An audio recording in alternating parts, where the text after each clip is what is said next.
Fury from the Deep, Episode 1.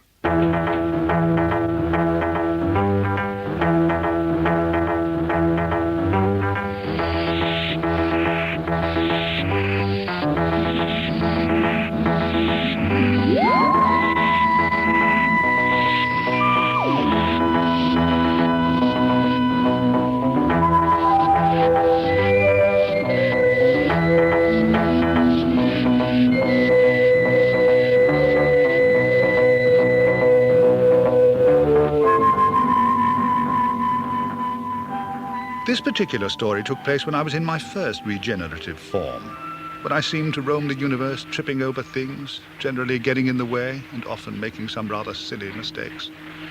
Actually, at the time, it was quite good fun.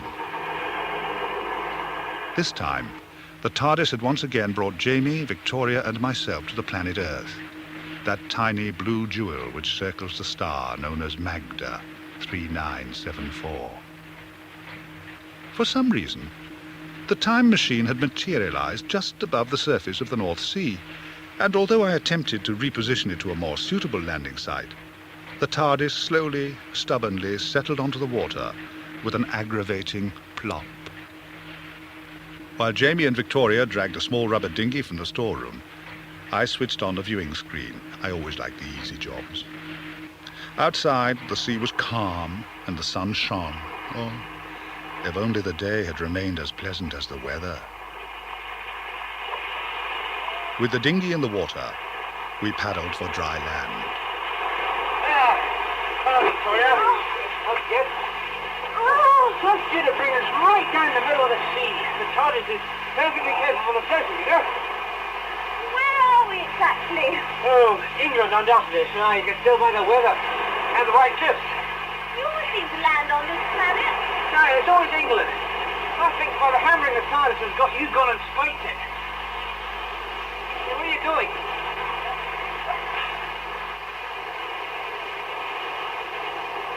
Hey, what's all this stuff, Doctor? Oh, you silly. You often get it on the seashore. Not in big lumps like this, eh, Doctor? No, not you, dear Jamie. Hey, Jamie, spill that. And so saying, I threw a handful of foam into his face. Well, it did need washing. Jamie then retaliated as Victoria joined in with great scooped handfuls. Moments later, we were covered in the stuff. Our fun would have continued, but Jamie pointed out a huge pipe which emerged from the sand and disappeared into a nearby rock face. Think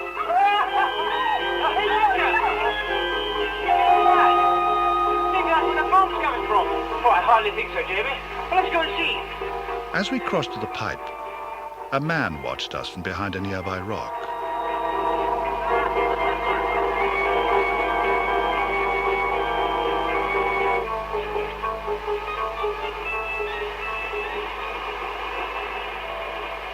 What is it? Well, it's what it says, Jamie. It's Euro sea gas. Gas from the sea? Who are you trying to kid? So it's nothing to do with the phone, then? No, I shouldn't think so. I then noticed a small black box fitted to the top of the pipe, which got the better of my curiosity. Clasping its lid firmly, I tried to open it. Will it not budge? No, it won't touch it, I'm afraid, Jamie. Oh, well, have to use this. What's that? It's a sonic screwdriver. Never fails.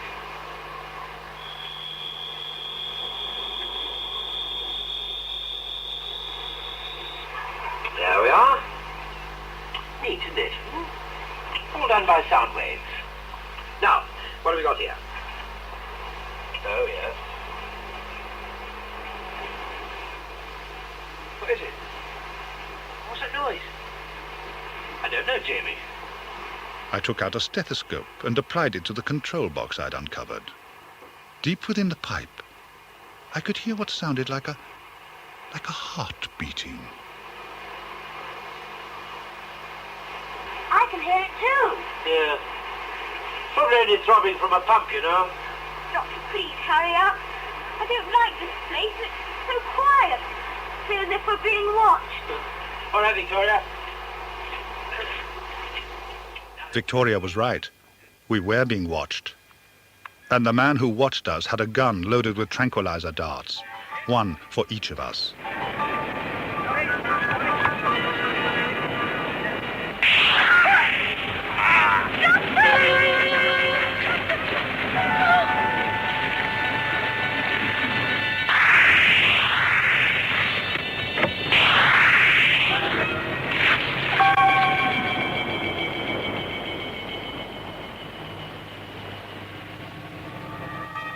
Strong hands lifted our tranquilized bodies and dumped us unceremoniously in some sort of control room.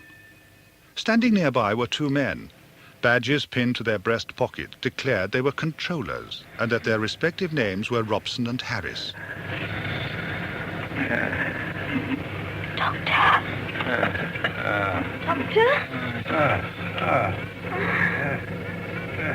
Victoria?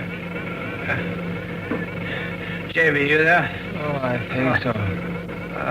I can't move. My legs. What happened? What do you want?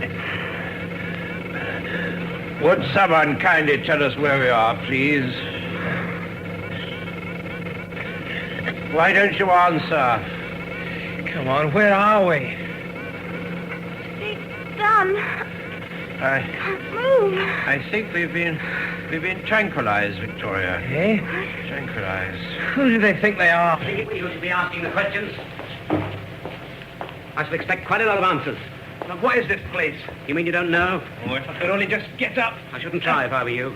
You know, in this position, it is just a little difficult to communicate. Shall we give them some U-force, sir? Eh?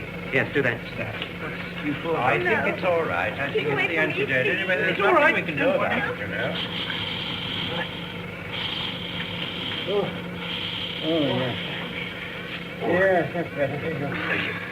Oh, thank you very much. Yes. You were on the beach by the pipeline in a restricted area. Now, why? We were lost, that's all. You were tampering with the emergency release valve remote control. You're a saboteur. He's not. The doctor. I can assure you, I was only being curious. I don't really see how they could have had anything to Well, do I with want your the opinion, impression. Harris. I'll ask for it. Meantime, lock them up in one of the cabins. I'll interrogate them later. And you lot, get back to work. Is he always as charming as that? We've something of an emergency on at the moment. You see, we've just lost contact with one of our rigs at sea. You mean communications have broken down? No, that's what's curious about it. As far as we can tell, our video link is functioning normally. The crew just aren't answering. You can't blame us for that, surely. There's also been a drop in pressure in the feed lines from the rigs. You were seen tampering with a release valve on the pipeline. I told you I was merely being curious. Were you? Are you calling us liars? Oh, no, but you must admit your sudden appearance here inside our restricted area is suspicious. That's no reason to shoot us down like animals. Maybe not, but we were under a security alert, and Mr. Robson's, well, under considerable pressure himself. I'm sorry, but I shall have to do as he says and lock you up. Oh, dear. Would you follow me? As we were led away, I couldn't but help notice how many emergency lights were flashing on a control panel. Whatever the problem, it was certainly very big.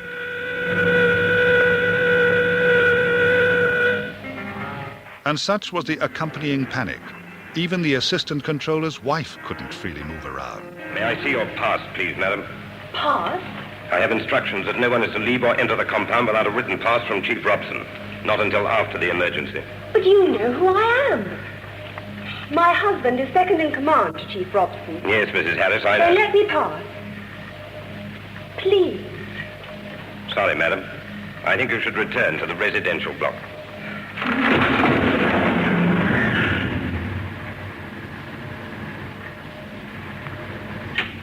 I'm sorry, but there's nothing I can do to help you until you tell us what you were doing with that release valve on the pipeline. It wasn't the valve I was interested in. Oh, I heard a movement coming from inside the pipes. a movement. Oh, it's all right, you can go. Yes, movement. Don't ask me what it was. Well, I'm not quite sure what you're trying to suggest, but I can assure you marine life couldn't possibly get inside the pipeline tube. It would never get past the drilling pumps. Yeah, that's a maybe. But there was something inside that tube because I had it too. And so did I. But if the pressure is down in the pipes, perhaps that's the reason why. Perhaps marine life has got into the pipes. Oh, it's impossible. We spent years of time, money, and research into perfecting our emergency systems. Or perhaps there's a fracture in the pipes, a break, and something's got in that way. Oh, I doubt it.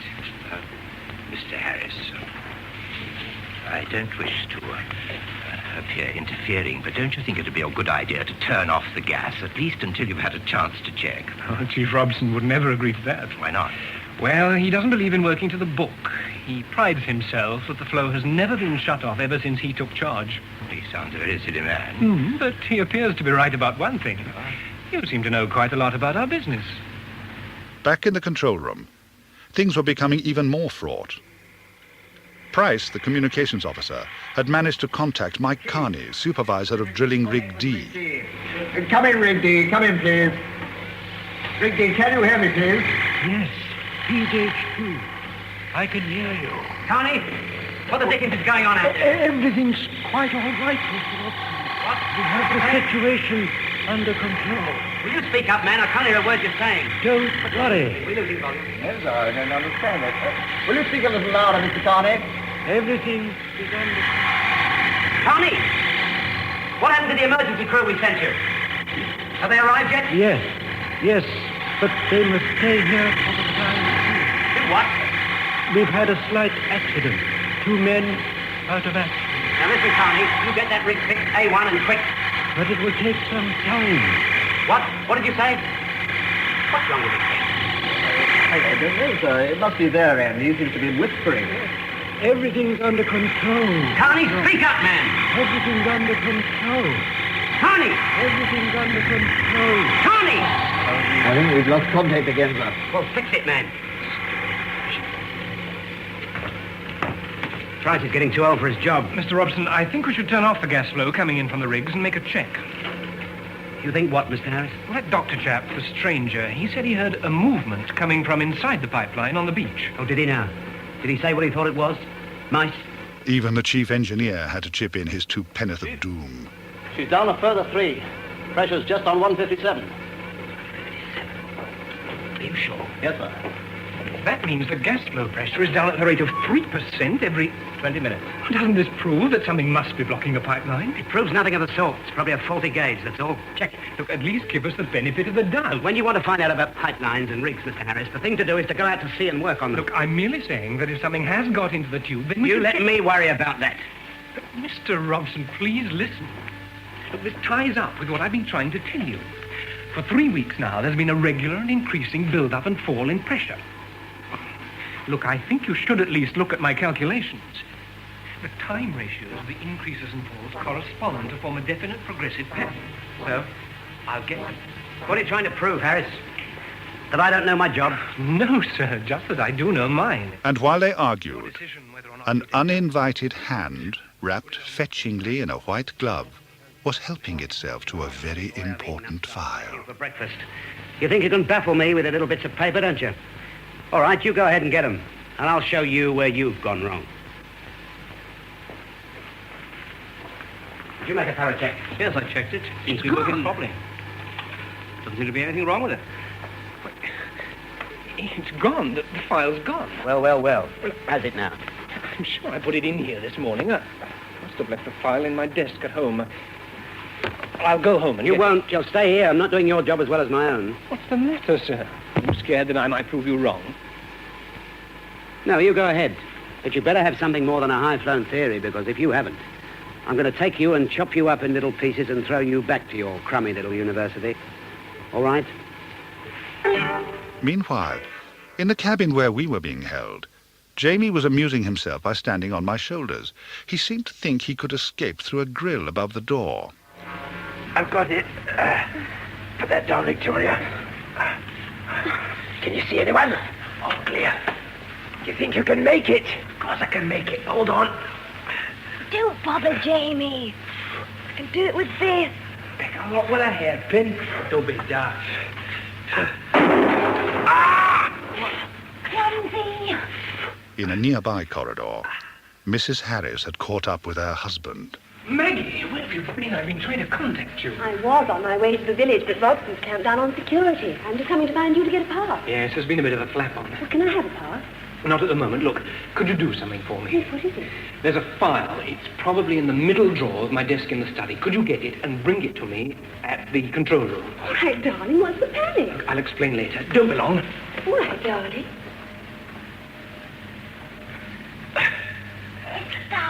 No, he's not. Are you ready, Jamie? Yeah. Right.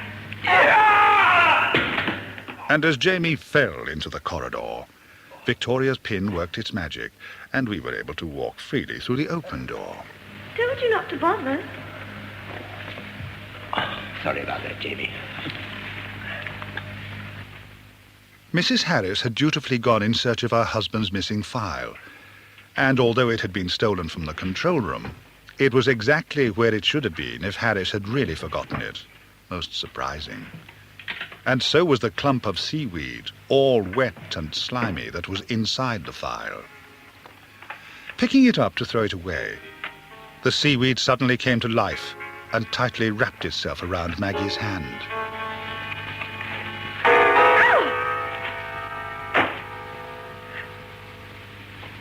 Seaweed. Peter Van Lutjens was the refinery's technical advisor. Like so many of the crew, he didn't get on with the egregious Robson. I could well understand why. Mr. Robson. Mr. Robson. Could I speak with you, please? Van Lutjens, I thought you were out of the control rig. I just come back on the supply boat. Something wrong? I'm not quite sure. The men out there seem very restless. Restless, what are you talking about? You lost contact with Rig B, didn't you? Yes, it was only a temporary fault. We regained contact within the hour. Well, why didn't you tell us that? Unusual incidents like that only cause tension on the rigs. Don't tell me what happens out of the rigs. I spent 4 years on one of those things without a break. Then you should know better than anyone how important it is to keep up the morale of the crews. What do you want me to do? Wipe their noses for them? Mind your own business, Van Lutjens. Mr. Robson, I think you are forgetting that we also have an interest in Euro-Sea gas. We? I'm here for the Dutch government, not for myself. You're here to offer me your expert advice, not to spread alarm amongst my crews. How dare you say that to me? I didn't ask you to come here. It was Meek and Jones and those fools on the board. I said it wouldn't work, and it never has. Only because you are too proud to accept advice. Let's get one thing straight, my friend. When I need your advice, I'll ask for it. Verdomme.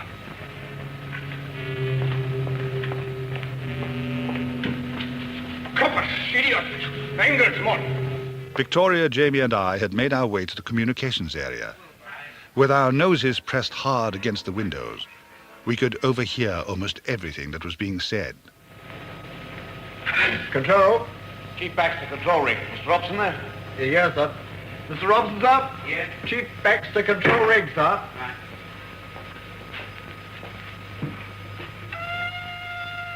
Yes, Baxter, what is it? Mr. Lutjens arrived there yet, sir? Yes, why? He have told you how the men feel, sir. Now listen, Baxter. I'm in charge of this outfit, not Ben Lutjens. You take your orders from me, not him. Yes, sir. But there's something else.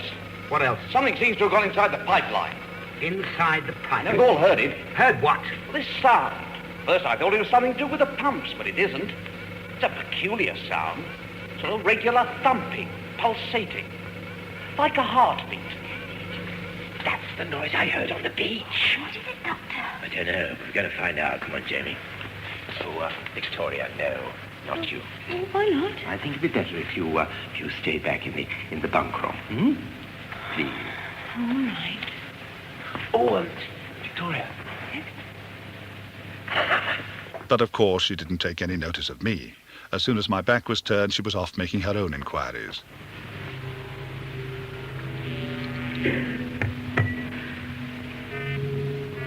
Strange as it may seem, Mrs. Harris's encounter with the seaweed had made her feel quite unwell. Control? Mrs. Harris here, married block 420. Could I speak to my husband, please? Have you recalibrated? Well, I've just done phase 2. You've got to start on phase 3. Mr. Robson? Yes, Harris, where are your figures? Oh, well, I haven't got them, sir. I sent my wife for them, but she's not well. I wondered if I could go along... No, I would not. You tell her to call a doctor, not pester you. Oh, but Dr. Patterson is still out at Rig D, sir. Well, tell her to get one in from outside. But you've still got the compound on full emergency alert, remember? All right. But make it quick.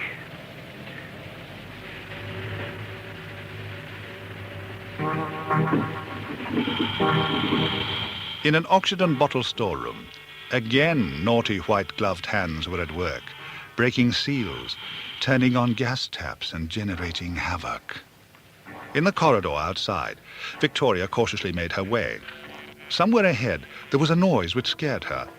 Desperate for a place to hide, she slipped into the oxygen store a moment before the urgent footsteps of Harris passed by. She smiled, pleased with her silly subterfuge. But her satisfaction was short-lived as she began to gag on escaping gas. Quickly, she searched the leaking bottles and turned them off. It was then that she realized she wasn't alone. Suddenly, a shaft of light burst in from the corridor as the door was thrown open. For a moment, a tall, thin man dressed in a white boiler suit and wearing a gas mask was outlined as he rushed from the room. A moment later, a key was turned, and Victoria was a prisoner. In the corridor, mounted on the wall, was a unit for controlling the temperature inside the storeroom. With fine, dexterous movements, white gloves manipulated the control to read emergency ventilation.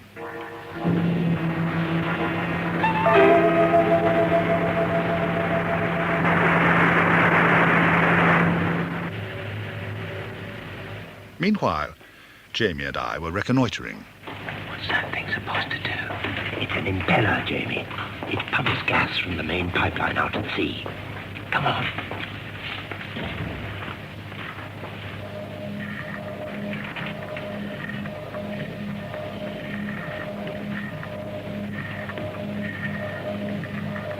It's just a pipeline there. Yes, they all are. It's a continuation of the pipe that we found on the beach. Up in there, you can see inside the pipe. Yes, it's transparent for checking condensation and anything else that might get inside. Unfortunately, Victoria's skill with a pin had this time failed her. Hello? Is anybody there? Oh, come on. The noise caused Victoria to turn. Pouring through the ventilator was a mass of foam, not unlike that we had played with on the beach. But this time, the foam was far from innocuous.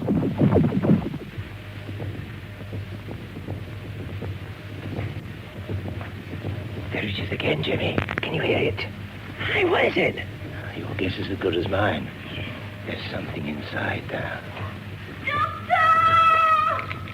Victoria, come on!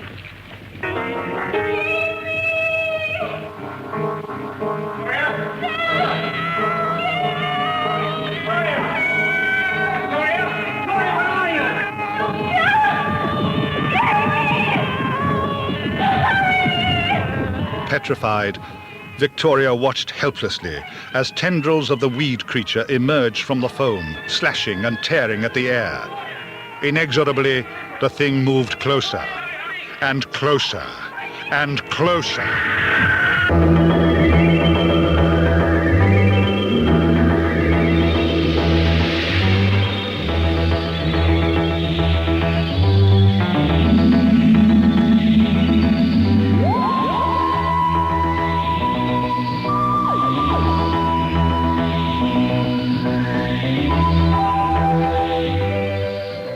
Episode 2. Jamie and I ran as fast as possible towards Victoria's scream. I peered through the grill of the oxygen storeroom and saw that Victoria had collapsed. Instantly, a brawny young Highlander and a very tired Time Lord threw themselves at the door. As we crashed into the room, Robson, Van Lutchens and the chief engineer came running along the corridor. What happened? Deep breath. Take deep breaths. What's going on here? We'll let you free out of the cabin. Robson in here, gas. Check it, man. Find out what it is. What happened? A horrible creature! Creature? Didn't you see? I was in there. Came straight towards me, covered with seaweed, foam and this horrible hissing sound, and then I screamed, All right, Victoria. All right. Creature, the girl's hysterical. Mr. Robson! They're empty. Seals are broken. Why were you in there? I was hiding. I heard someone coming, so I went in. This door is always kept locked. You broke in. You emptied those cylinders, didn't you? Oh, no. It was open and someone locked it behind me. She's telling the truth. The door was locked from the outside. Yes, it was locked. This room wasn't full of oxygen when we came in here. Or another gas of a toxic composition. All right, if it was a poison gas, where did it come from? Right up there. Ventilator. Good. Did you open the ventilator? No, it opened by itself. Then whoever locked you in must have opened it. How? From here? What is it, love? I don't know. I feel so dazed. My hand. Let me see.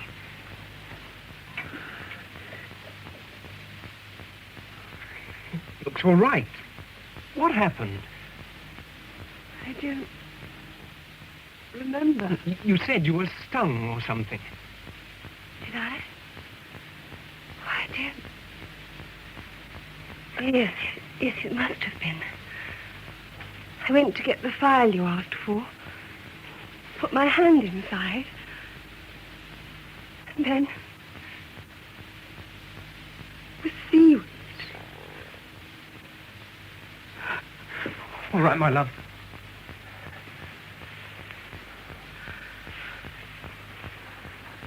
Lie still and rest.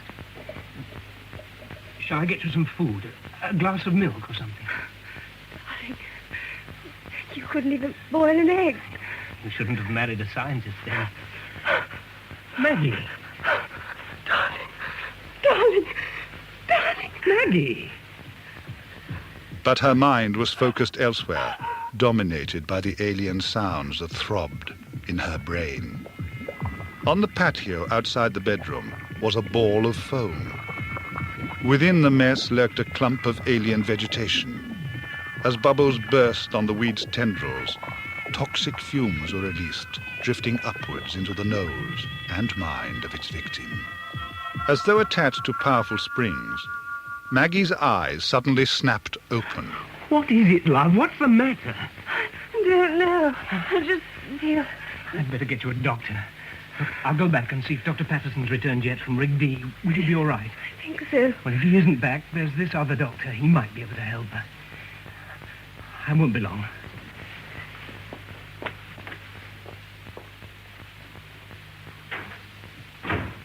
With Harris gone, the alien re-exerted its control over Maggie. Slowly, painfully, she climbed off the bed and descended the stairs and entered the kitchen.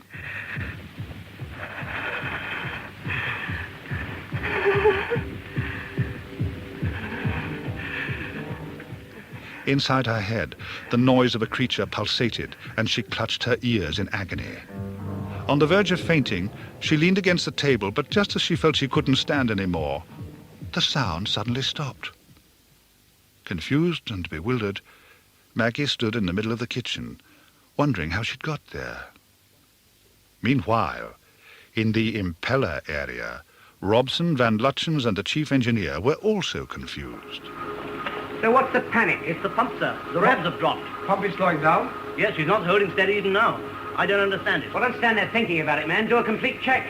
Excuse me, may I say something?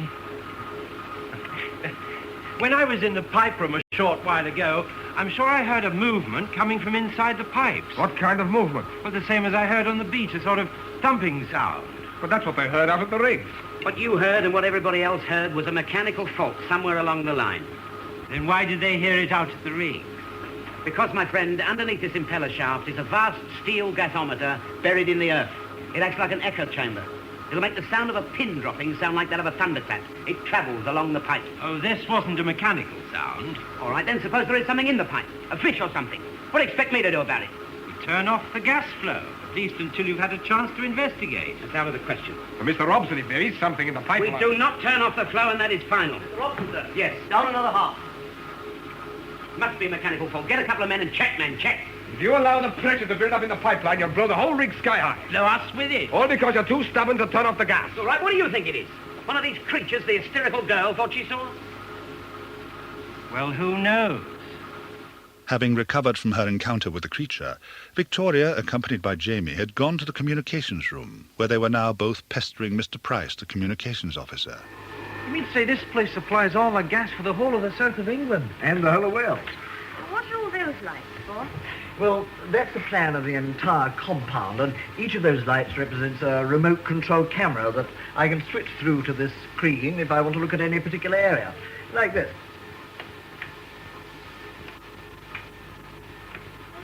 See it? Oh, well, where are all these rigs people talk about? Well, they're out at sea, of course. But that plan over there shows you the relative position of all the rigs under our command. What's the big one in the middle? Well, that's the central control rig complex, the sort of nerve center of the whole thing. The other rig feeds her with gas, and she in turn pumps it to us via the main pipeline, see? How awful to have to live out at sea. Lonely. Oh, I don't know.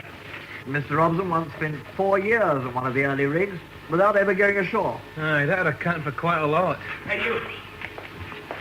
Come in here and give a hand. Doesn't that man ever call anyone by their name? Well, it probably means trouble if he does. No, he's all right, is Robson. Certainly knows all there is to know about rigs. Anyway. Right. Has Dr. Patterson returned from Rig D yet? No, sir. Where's your friend, the doctor? In there. Doctor!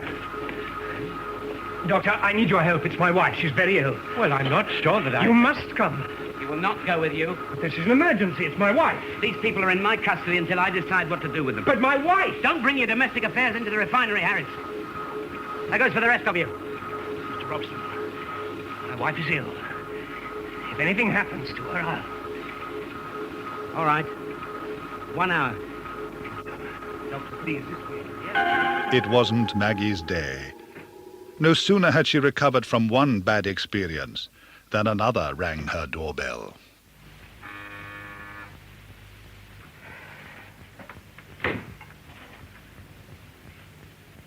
Mrs. Harris, Yes?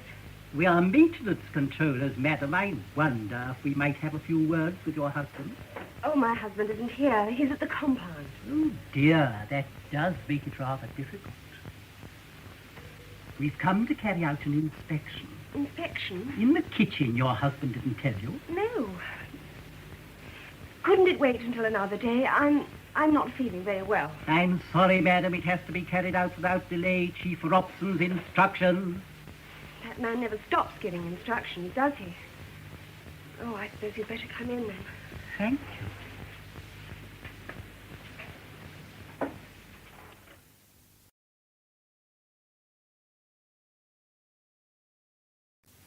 My name is Mr. Oak, and this is my colleague, Mr. Quill. Yes, well, please, be quick.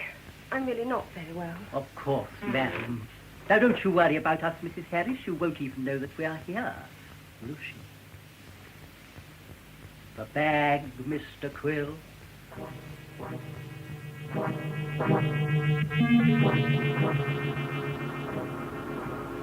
Van Lutchen. The feed line from control rigs. There's excessive pressure build-up in the pipeline. She's almost up to capacity. She'll blow herself wide open.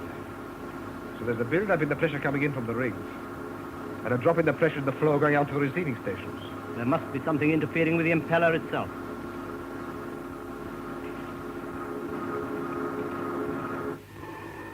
Mr. Robson, sir? Yes? This is from control rig, sir. They say there's a pressure build-up in their feed line to us. Right, ask them how much, will you? Almost up to danger level, Mr. Robson. Shall I give the order to turn off the gas? You will not, Mr. Van Lutchen. There'll be an explosion any minute. There will not be an explosion. There must be if you don't turn off the gas. Open release valve section D. Full pressure, will you? Well, what are you doing, man? It's too late for that. You can't possibly release enough gas in time. You want to bet, Mr. Van Lutchen?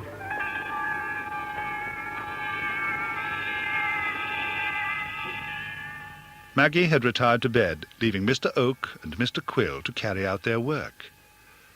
Only their work wasn't repairing gas cookers, as they had said.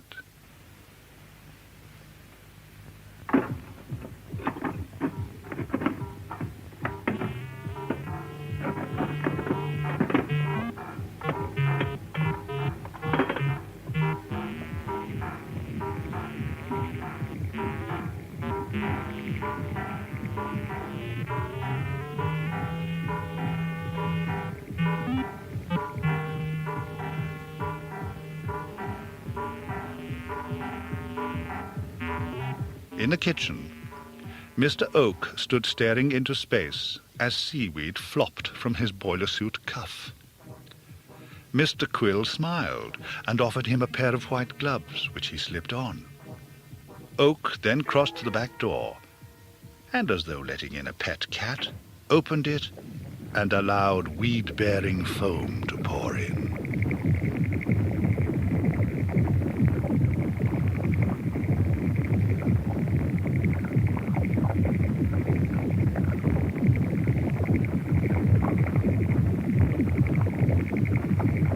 Pleased with their activities, they exchanged another smile. With one rotund and the other paper-thin, they looked like a psychotic Laurel and Hardy.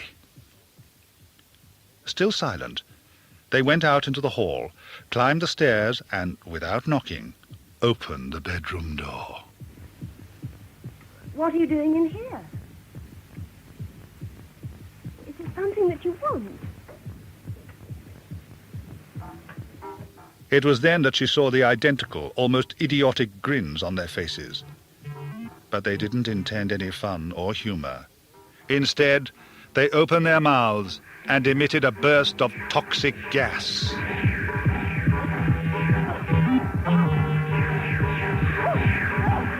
While at the same time, foam flooded up the stairs and into the bedroom.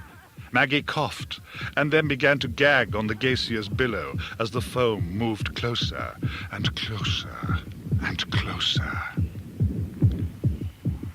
At the point where my companions and I had first encountered the great pipe, gas also poured from the safety valve.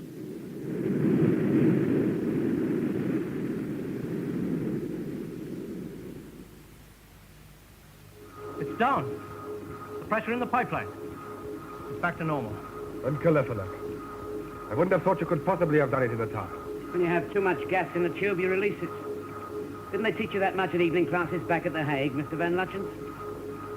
Contact Chief Baxter at Control Rig, will you? Tell him the immediate crisis is over. Oh, and contact the other rig, Chief, will you? But the feed out to the receiving stations is still dropping. The impeller is still flowing down. What's the matter with you, Van Lutyens? You've been trying to teach me my job ever since you came here. I've been drilling for gas in the North Sea for most of my life. I don't need people like you or Harris to teach me how to do it. Mr. Robson, sir. It's sea rig, sir. Can't raise them. No response at all. So, the immediate crisis is over, yeah? Maggie, I brought the doctor. I smell gas. There's gas in this house. Somebody in here! Give me the window! Give me a hand! Maggie!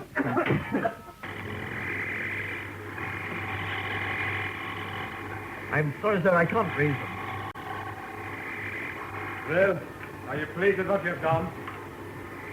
I'm warning you, Van Lutyens. I warned you, but you were too koppig, too stubborn to listen. Look at the facts, man, the facts. We lose contact with two rigs. Have unprecedented, inexplicable pressure variations for over 3 weeks. Oh, so that's it. You've been talking with Harris, eh? Yeah, Mr. Harris did show me his figures. Only because you refused to listen to him. That's why I went out to the control rig, to see if there was an explanation out there. And what did you find? Nothing. I'll tell you why. Because there's nothing to find. All the same, Mr. Harris's figures A bunk! And the rest of his tuppence-halfpenny tin-pot ideas. Still a schoolkid with his bits of paper and his graph and his slide rule. You think I'm going to take any notice of him? I know every nut and bolt on every one of those rigs out there. All right. So your prejudice prevents you accepting Mr. Harris's calculations, but what about me? Do you treat my opinion with as much contempt? You are here to offer me your expert advice, but I'm not obliged to take it. I run this outfit the way I think fit. Is that understood? Mr. Robson, the impeller. Quick, 2 men. It's down to 140 revs. Something must be jamming it at the base.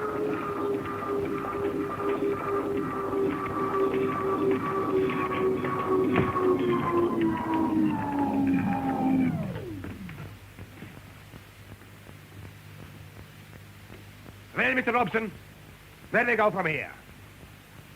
Come on now, you have all the answers, don't you? Wait a minute, quiet. What is it? I think I can hear something. I closely examined Mrs. Harris. Although she was alive and showed no sign of physical harm, I was nevertheless concerned about her psychological state. After all, healthy people don't usually collapse after a close encounter with seaweed. No. What's the matter with her? Well, she's in some sort of coma. Possibly because of this gas. It was toxic. It isn't possible there could have been a gas leak in the flat. Besides, natural gas isn't toxic. Well, this isn't natural gas. This is the gas we found when Victoria was locked in the oxygen room. But where could it have come from? I don't know. What was the matter with her before this happened? Well, she said she'd been stung by some seaweed or something. Seaweed? I asked her to get a file from my study, and she found the seaweed inside it. Did you put it there? Well, no, of course not. There's no marks or abrasions. No. Doctor? What's this? What? Oh.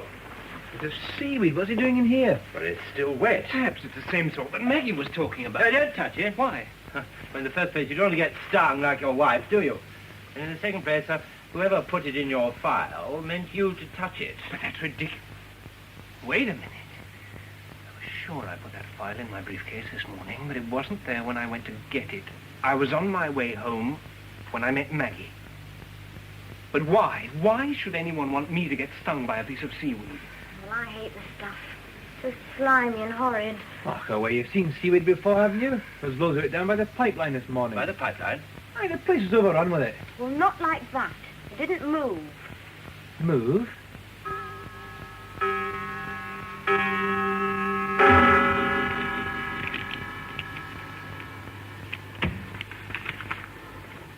I want them all checked.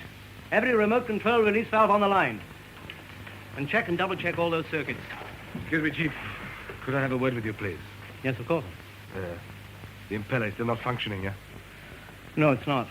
And that sound we heard, have you heard it again? No. As Mr. Robson says, it's probably just a mechanical fault. Do you believe that? Well, it's really not my job to... Oh, come on, man. You're the chief engineer. The impeller is your responsibility. It's not my job to formulate theories. It's Mr. Robson's. Robson, what's the matter with you? Are you frightened of him or something? No, Mr. Van Lutyens. I just respect his judgment. Oh, I'm sorry, Chief. Could I have a word with you in private? Well, It's important.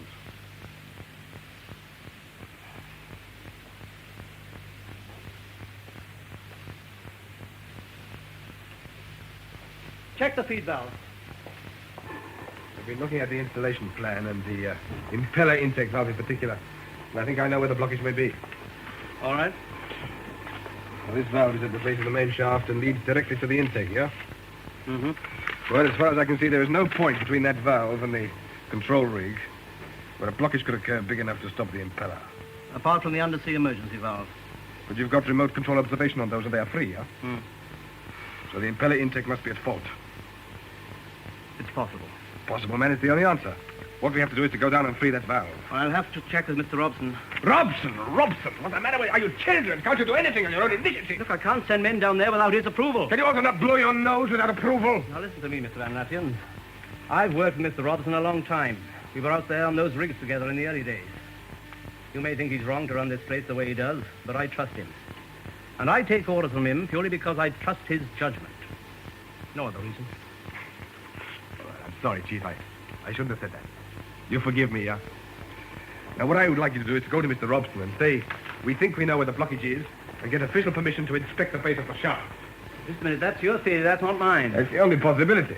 Anyway, that sound you heard, it must have come from the base of the shaft. Well, if the main valve were open, it could be an echo from any one of those rigs. If it is open, but you do not know that it is open, and you will not know till you go down and check. Well, I suppose I could put it to him. You're not going to tell me that that is a mechanical fault.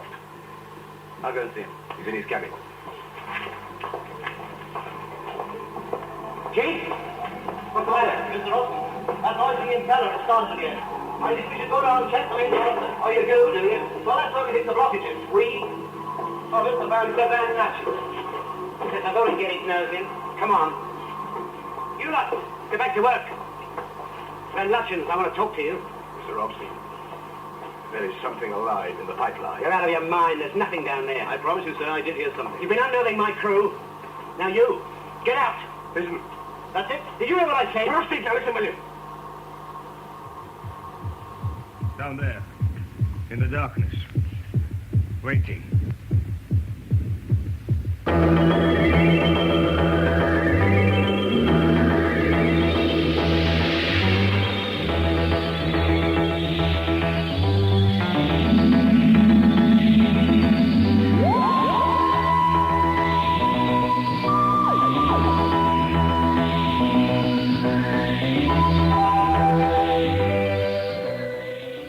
Episode 3. Chief? What's the matter? Mr. Robson, that noise in the impeller has started again. I think we should go down and check the engine. Oh, you do you? Well, that's where we hit the blockages. We? Oh, Mr. Van Natchez. Now, don't get his nose in. Come on. You lot, get back to work. Van Lutchens, I want to talk to you. Mr. Robson, there is something alive in the pipeline. You're out of your mind. There's nothing down there. I promise you, sir, I did hear something. You've been unearthing my crew. Now you, get out. Listen. That's it. Did you hear what I said? Well, speak now, listen, will you? Down there, in the darkness, waiting. No, Jamie, don't touch it. But it's only a bit of seaweed. Yes. Unless it really did move, like Victoria said. Oh, how can it move? It's not a living thing, is it? Everything in the sea is living, Jamie. When it did move, it gave me a shock. It was like a spider. Yes, well, we're not taking any chances. Hold that for me, will you? What's this for? You're to take a closer look at this weed. I'll bring the bag down here, right onto the floor. That's it. Now, don't let it touch your fingers. Careful. Slowly does it. Mind your fingers. There. What are you going to do with it? We're going to see if an ordinary piece of seaweed really can move. Doctor, my wife, will she be all right? Oh, yes, I think so. I don't think there's any panic, but I'd get her under medical supervision if I were you. Yes, I'll go back to the Medicare Center at the compound and arrange for it to be taken in there. Yes, you do that. Poor man. Aye. Hey! Thought we were supposed to be prisoners. Yes. So did I. We better make the most of it. Got a lot of work to do back at the TARDIS. She seems to be sleeping peacefully. Come on. But I was wrong. If I had looked closer, I might have seen the frond-like weed formation beginning to grow on her hand. What is it? That sound. Uncanny. It's like a heartbeat. Stopped again. Well, this is surely proof enough. Proof? There's something down there blocking the impeller. Rubbish. Hysterical nonsense. But you heard it, that dreadful sound. I heard a fault in the base of the impeller. But the impeller isn't working. Don't you believe a thing until you see it? I want that pump operational in half an hour. Now get to it. Back at the TARDIS, and with a sample of weed safely stowed in a tank, we were all hard at work.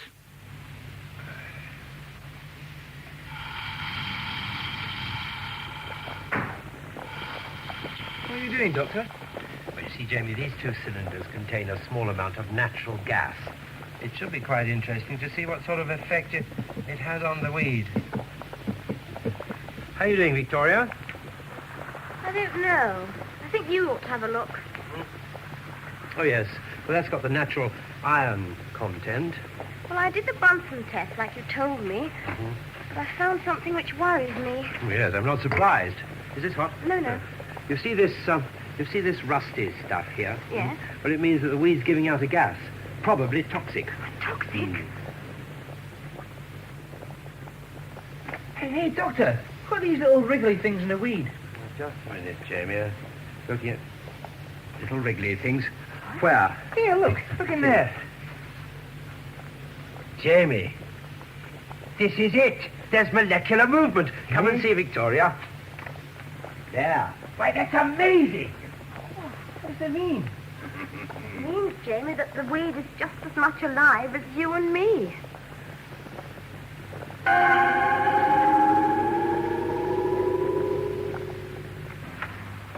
Mr. Harris, I've been trying to get hold of you. Mr. Robson won't listen to reason. I'm sorry, Van Lutchens. I've got something more important on my mind at the moment. Important? What is important? My wife is ill. Get out of my way, there. Price. Yes, sir? Is Dr. Patterson back? No, we've heard nothing from D-Ring, sir. Right, get onto the matron at the Medicare unit and tell her to send a couple of orderlies over to my quarters with a stretcher to bring my wife in. She's ill. Yes, sir. What's the panic now, Harris? Go on, get on with it. Harris, I asked you a question. My wife is ill. She needs medical attention. What's the matter with her? She got a hang of her? She's very ill, Mr. Robson. Who says so, the doctor fellow? Incidentally, where is he? The 2 kids. Oh, well, I left them in my quarters when I found my wife was ill. You what? Those 3 prisoners were in your charge, and you left them there. I was worried about my wife. I didn't have time to think about That's your things. trouble. You never do think, do you, Harris, when you should? Those 3 prisoners were in your charge. I don't care. Don't you understand? My wife was lying on the floor when I got there. She was unconscious, and that smell of toxic gas was there. She's been poisoned, Robson, poisoned. Where is toxic gas? Where does it come from? Oh, I don't know. And none of us will know now you've let them loose. How could they possibly have anything to do with it? That still doesn't alter the fact you let those prisoners go without my authority. Prisoners? A harmless old man and a couple of teenagers. That harmless old man is probably a saboteur. It's probably him that's been tampering with that release valve on the shoreline, creating all those variations in pressure you got so excited about. Oh, don't be so ridiculous, Robson. You're clutching at straws. Stupidly blind to the real fact. Don't shout at me, boy! Mr. Robson, sir. Mr. Robson. The impeller, it's moving again.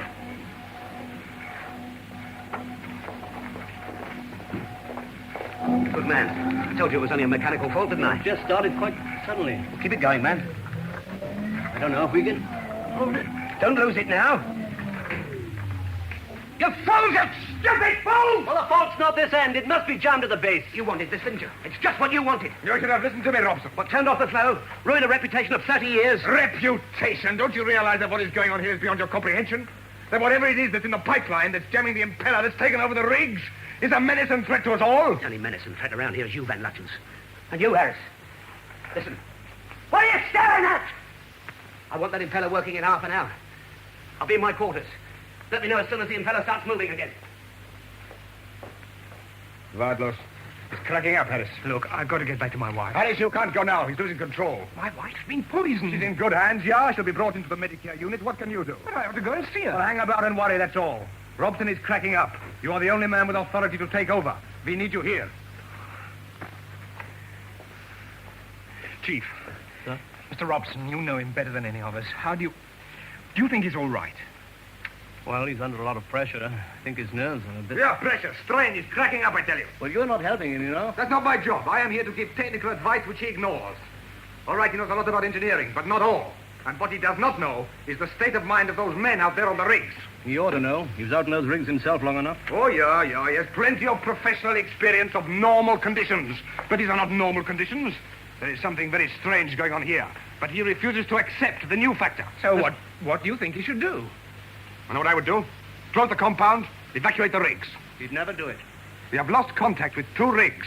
We have a major blockage in the main pipeline. The impeller is jammed, and we still don't know what is causing the trouble. But we regained contact with Baxter on Rig D, and he said everything was under control.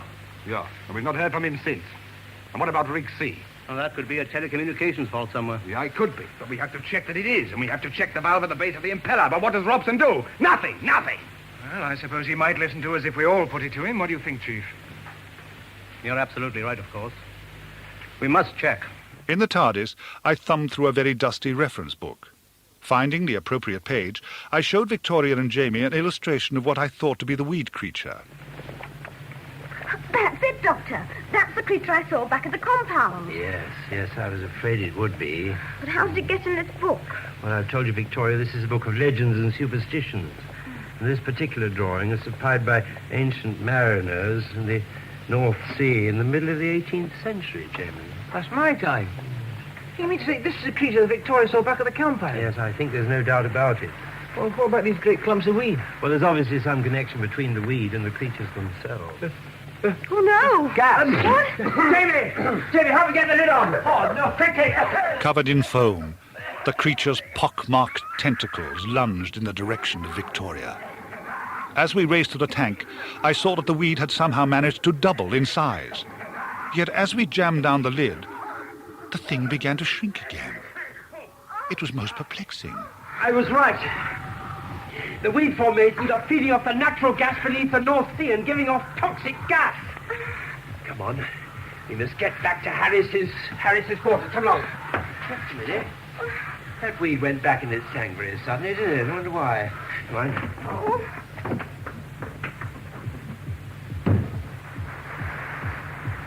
No, I will not listen. It's you, Van Lutyens, isn't it? Isn't it? You've been undermining my authority ever since you came here. You and Harris. You've been stirring up trouble just to get at me, haven't you? You've even got the chief on your side now. One of my oldest and trusted friends. Mr. Robson. At least I thought I could trust you. Mr. Robson, all I want you to do is... I know what you want. I know what you all want. You're going to get at me just so I'll give up. I'm not going to give you that pleasure. Why don't you go and join him? Go and join that Lutkins! Go and join him! What are you standing around for? What are you staring at? I'm in charge! I'm in charge here! Mr. Robson, will you? I'm in charge of this compound, Harris. It's my responsibility. Mine! My responsibility! You still think he's capable of running this place? You do what you like. I go and sit in butts with my people in the Hague. What can they do? I don't know, they might push your people in London to some sort of action. Give me direct line to Vanderpost Haag Central.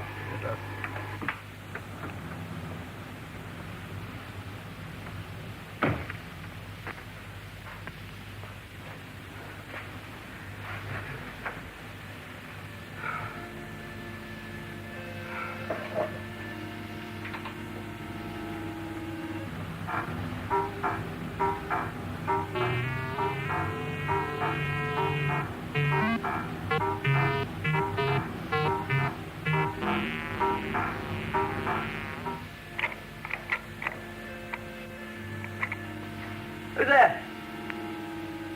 Go away. I'm not to be disturbed.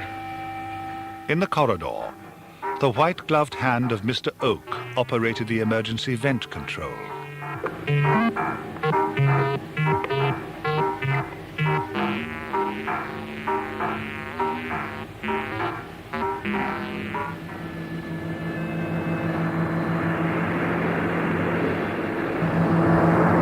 And in Robson's cabin, flecks of foam began to form in the ventilation grill, followed by the weed creature's curling mass of tendrils. Slowly, they began to advance towards Robson, and all he could do was scream.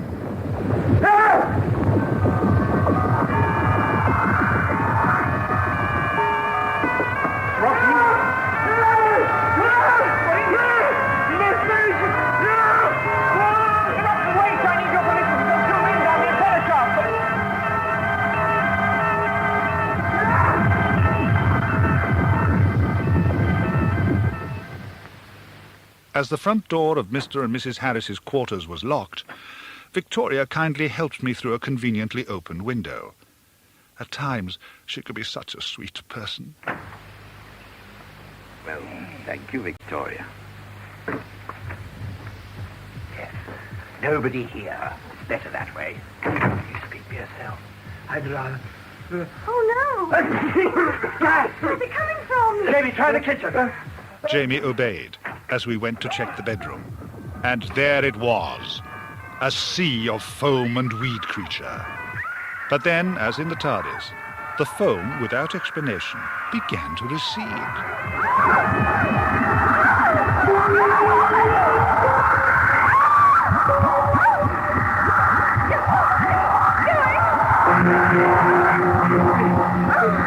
How did this frighten us away? Miss Harris? Oh, yes, of course. Mr. Harris had her taken over to the medical centre. At least I hope he did. Doctor! Quick, help me! Jamie! Look here! We raced into the kitchen and found Jamie marooned on a table in a sea of foam and weed. Unlike in the bedroom, this time the foam didn't recede. Realizing I had to save Jamie before he was overcome by the effects of toxic gas, I rushed back into the hall and tore down the long curtains I found there. With Victoria's help, I quickly knotted them together, returned to the kitchen, threw one end of my improvised rope to Jamie, and watched as he tied it to the leg of the table. Then, with all our might, we pulled, and slowly, very slowly, he started to move towards us. Once in reach, we slid the now semi-conscious Jamie from the tabletop and half-carried, half-dragged him from the house back to the compound. Meanwhile, Harris had discovered Robson's visitor and was now trying to convince Van Lutyens of what he had seen. Well, it was in here. I saw it. You did? Yes, it was moving. Something alive. You don't believe me? Oh, yes, I believe you, Mr. Harris. He must have come out of the ventilator grill, like it did in the oxygen store. Oh, you mean when that girl, Victoria, was locked in? Yeah. Then, having achieved its purpose, back down the shaft. Purpose? What purpose? Who knows? We know so little about it. And no one tries to find out. No. Least of all, Robson. Yes, he rushed out of here as though he was out of his mind. We better alert security. He may do himself some harm. Yes, you're right. At least the stuff won't get out of here. Oh, really, Mr. Harris, there must be hundreds of grills in this compound. And once the foam has got into the shaft, they could emerge from any one of them. Oh, you're right. Then we must insist that all emergency ventilators are kept shut. Mr. Harris, you know what you must do now? Do? Assert yourself. Take over the compound. Price. Yes, sir? I want you to alert the security post. Mr. Robson may be ill. I'd like to know his whereabouts. Very good, sir. And order all areas to keep their emergency air vents closed. Understand? Yes, sir. Good. You're taking over then? Robson is still officially in charge.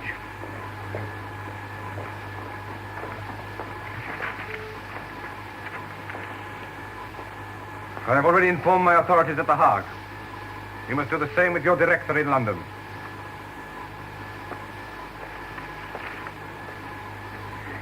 Yes. Price?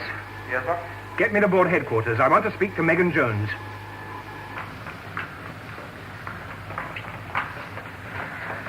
Are you all right, Jamie? Oh, I've come over dizzy. Well, you just rest a while. Just get my breath back. Doctor, why is it that we always land up in trouble? Victoria, it's the spice of life, my dear. Oh, well, I'm not so sure. I don't really like being scared out of my wits every second. Is something wrong? Well, I just wish that once... Oh, never mind. You're right, Jamie. Come on in. What's the matter with Victoria? I didn't try to explain. Instead, I helped him to his feet, and we set off towards the communication room. Thank you, Miss Jones. We'll see you then in 3 hours' time. Goodbye. 3 hours, the whole compound will be crawling with board officials. Let's hope the situation doesn't get any worse. I only hope Megan Jones understands why I've taken over. It was she who insisted that Robson should know this particular complex in the early days. You did right, I will stand by you. You couldn't let Robson go on. You had the men on the rigs to think of. They are now her responsibility. If only we knew what we were up against. These creatures that have been getting into the refinery. Where do they come from? We don't even know what they are. That's where you're wrong, Mr. Harris. We do know what they are. At least I think we do. Seaweed. Seaweed? Yes. Not the sort that you'd normally find on the beach.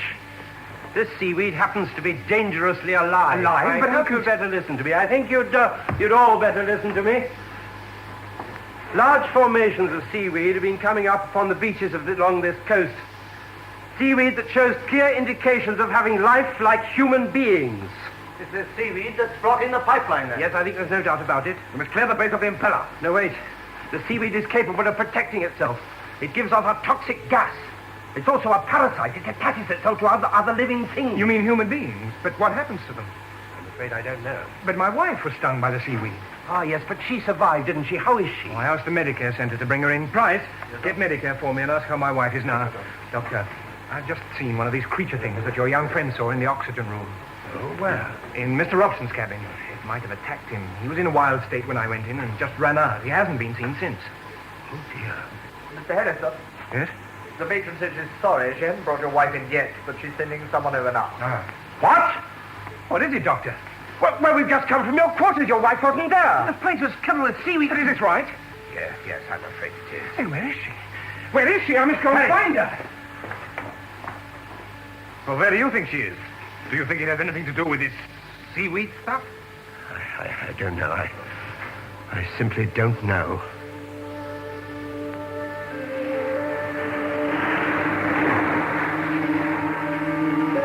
Down on the beach stood a man and a woman, both with small formations of hair like weed growing on their hands and necks.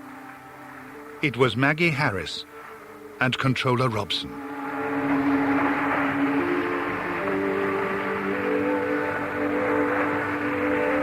There is little time. You know what you must do. Yes. You will obey. And leaving Robson at the water's edge, Maggie waded into the sea and, as though deliberately drowning herself, slid under the waves.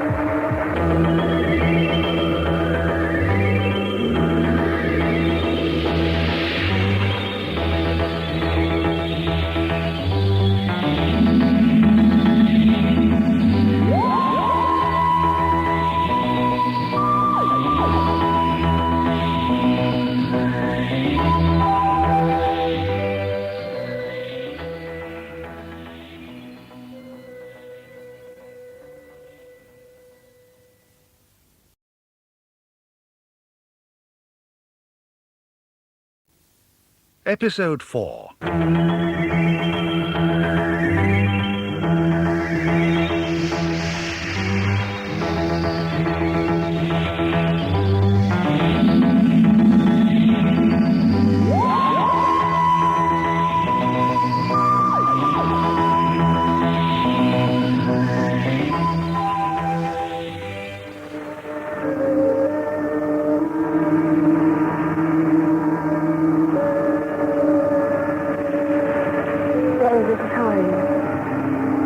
You must do. Yes. You will obey.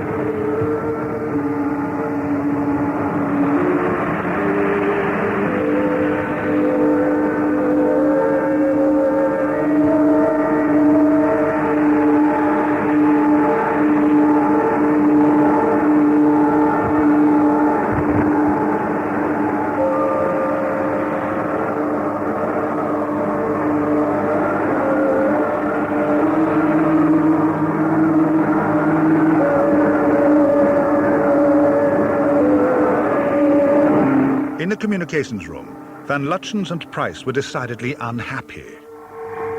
Rig D. Rig D. Control calling Rig D. Come in, please. Rig D. Rig D. Control calling. Come in, please. I'm sorry, sir. I can't listen. Try Rig A again. Rig A. Control calling Rig A. It's no good, sir. There's 3 rigs not answering now, sir. The men on the remaining rigs won't last out the suspense much longer. Try the guard post again, see if there's any sign of Mr. Harris. There we go. 3 rigs now. What can have happened to them? Well, can't you send someone out to investigate? I'm afraid I have no authority here. I'm just here as technical advisor. Mr. Harris is in charge. When he comes back, he might possibly authorize the company helicopter to at least take a look. We can do nothing. Nothing. Wait. Nothing? Meanwhile, the chief engineer examined the motionless impeller, angry and frustrated that he was unable to repair it.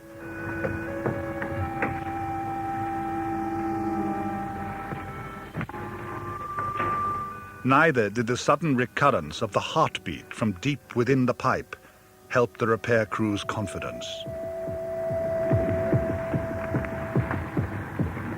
I'll start it again. In a nearby cabin, Jamie and Victoria were resting after their recent ordeal. Jamie? Jamie?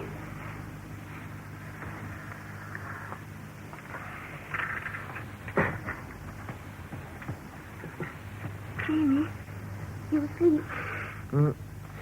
I'm just resting my eyes. Now you can with all this trouble going on. Oh, don't worry.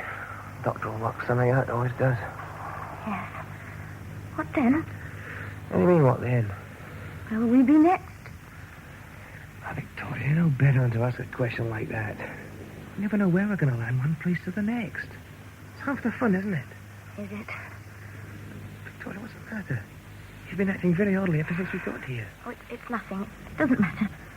Look, you'll only worry the doctor. Jamie, I said it was nothing. Just go back to sleep. Well, I wouldn't worry about that old bit of seaweed.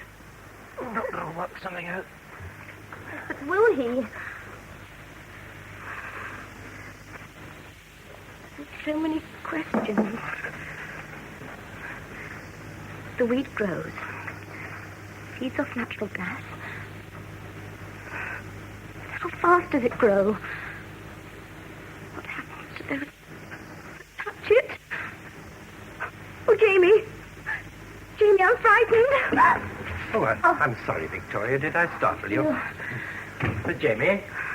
Up there, he's still asleep. Nothing would wake him except a bomb dropping.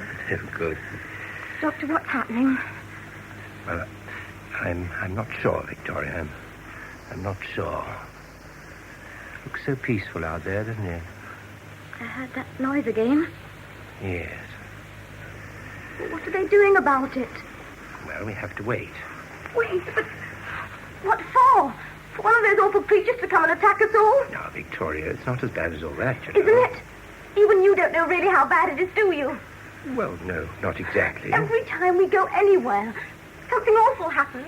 The Harleys, Cybermen. Yeti? Yes, and Yeti. Why can't we go anywhere pleasant? Where there's no fighting. Just peace and happiness. I was becoming concerned by Victoria's unhappiness. Of course, she was right. Things had to change. But not before I'd sorted out the rather desperate current situation. On the beach, Harris found a much-changed Controller Robson.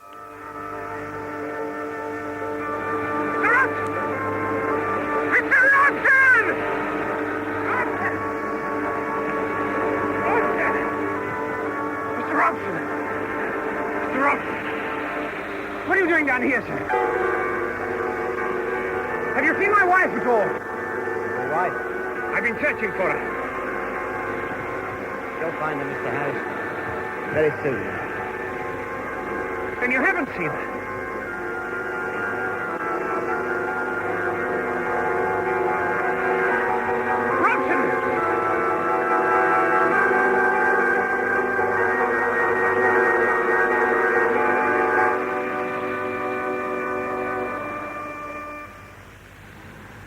Don't mind my saying so, Mr. Van Nootens. I think this is a very bad idea of yours. You don't know what you're up against. Well, you wouldn't catch me down there. Why don't we wait until Mr. Harris comes back, sir? The only way to find out if this reed stuff of yours is blocking the base of the impeller is to go down and look. Look, Mr. Van Nootens, I've no authority to send my men down there. I realize that. That is why I am going down. By yourself? Oh, yes. I wouldn't go to... Well, I hope you know what you're doing, sir. I think so. I wish you wouldn't do this, Mr. Van Nootens. I can't sit about waiting any longer. I have no position of authority here, but I do have the run of the company installations, and if I can do nothing else, I can at least inspect the base of the impeller shaft. Top track. Good luck. You'll need it. All right. Lower him down. Slowly, the lift descended. As I gazed down into the gloom, I could see the beam from the engineer's torch bobbing around the wall of the shaft.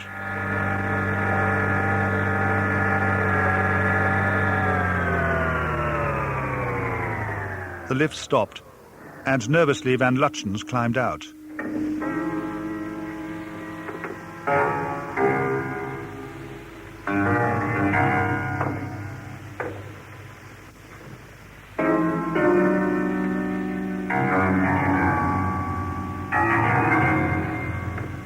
Carefully, very carefully, he walked round, probing the walls of the shaft with a tentative finger.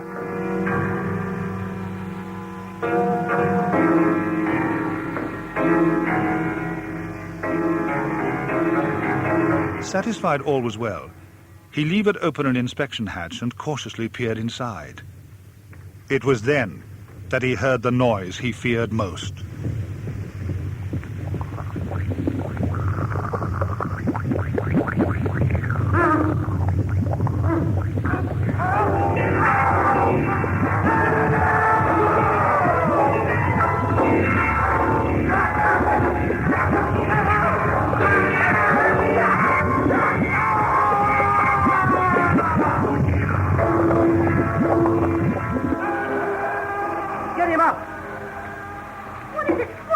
Van Lutyens is down there. What happened to him? Well, we don't know, Victoria. What happened? What did you see? He's not on the shaft. He must still be down there. Let's find Mr. Harris.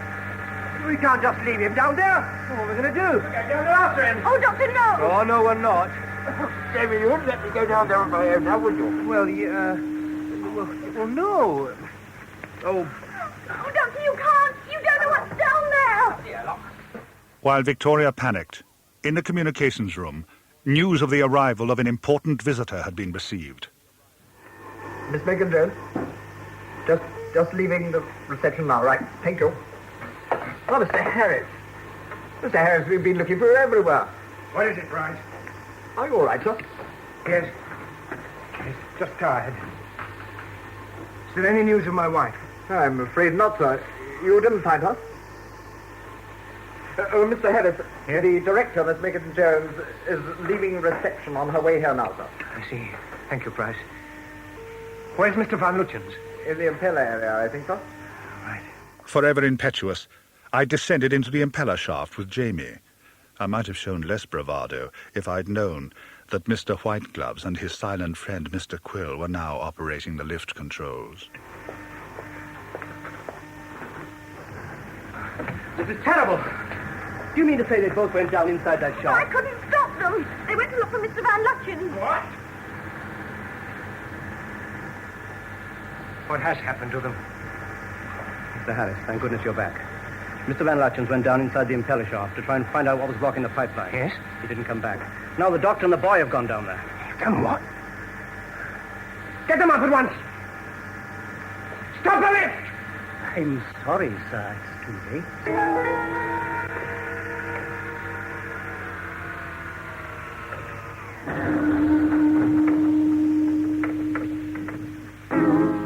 Gloomy sort of place, isn't it? Jenny!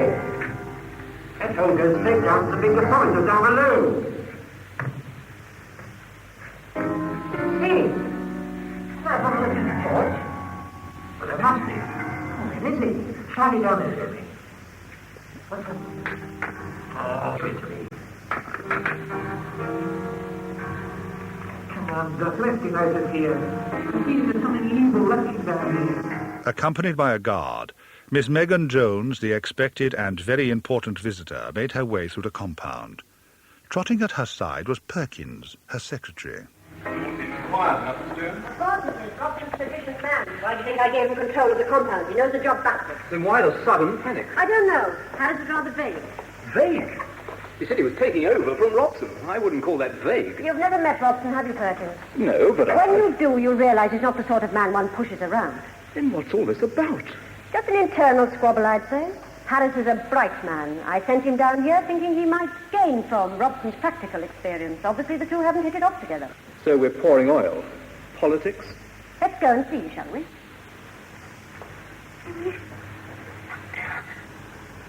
What do we said, hurry? But anyway, we can get them up, Chief. Well, we can't use the lift in case they want to get back in a hurry. But is the ladder inside the pipeline? Mr. Harris. Yes, what is it, sir? Megan Jones has arrived, sir. Oh, I see. Thank you.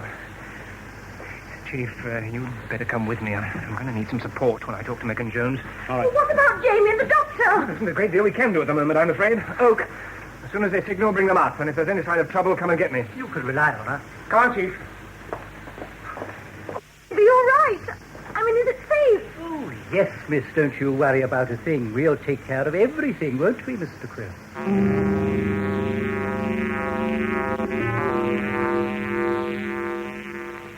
Creatures. Seaweed creatures. What do you say to that, Perkins? Oh, well, it's true. Can't be serious, Mr. Harris. These creatures have been seen in the refinery itself. In By the some oxygen room, half-witted doctor and a couple of teenagers. and by me. You've seen them. Yes, Miss Jones. I have seen them.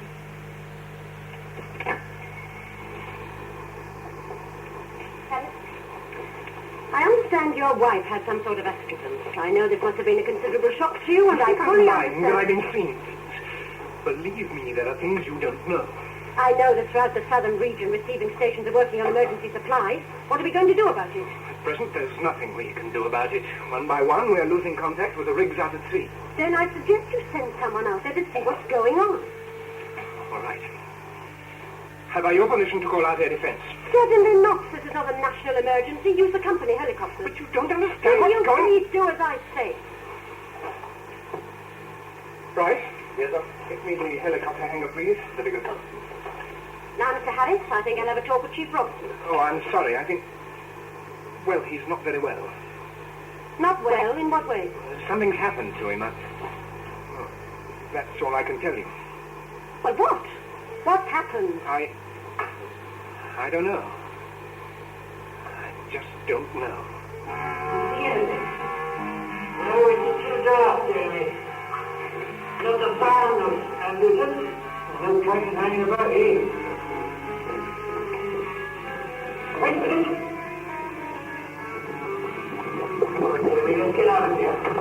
Urgently, I pressed the lift recall button, and although the emergency warning light flashed on the control at the top of the impeller shaft, there wasn't anyone to respond. Victoria, Mr. Oak, and Mr. Quill had disappeared. HQ calling Rig D.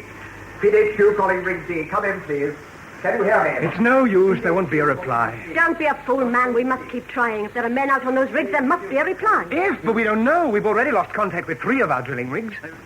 And you say there's definitely something down in the impeller shop blocking the flare. You've checked the impeller. Chief. Not the impeller. We checked every last nut and bolt. Whatever it is, it's down there in that shaft.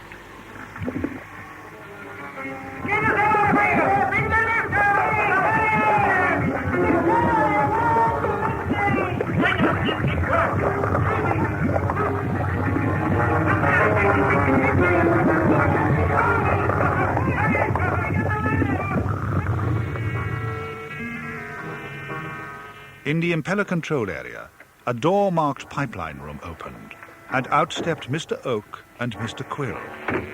For some reason, they looked very satisfied with themselves.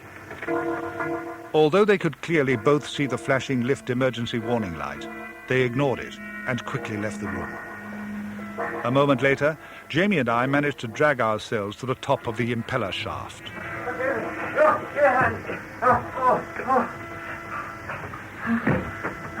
You all right? Yes, I think so. Oh, what a climb. It's the weed. It must fill the entire shaft. Oh, it's moving pretty quick here. Let's get out just in case.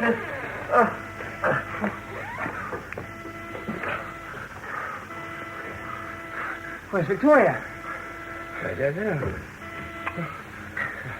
No wonder they didn't see the lift shaft. Signal, there's no one here. Victoria wouldn't desert us. No. Not unless she'd been persuaded to.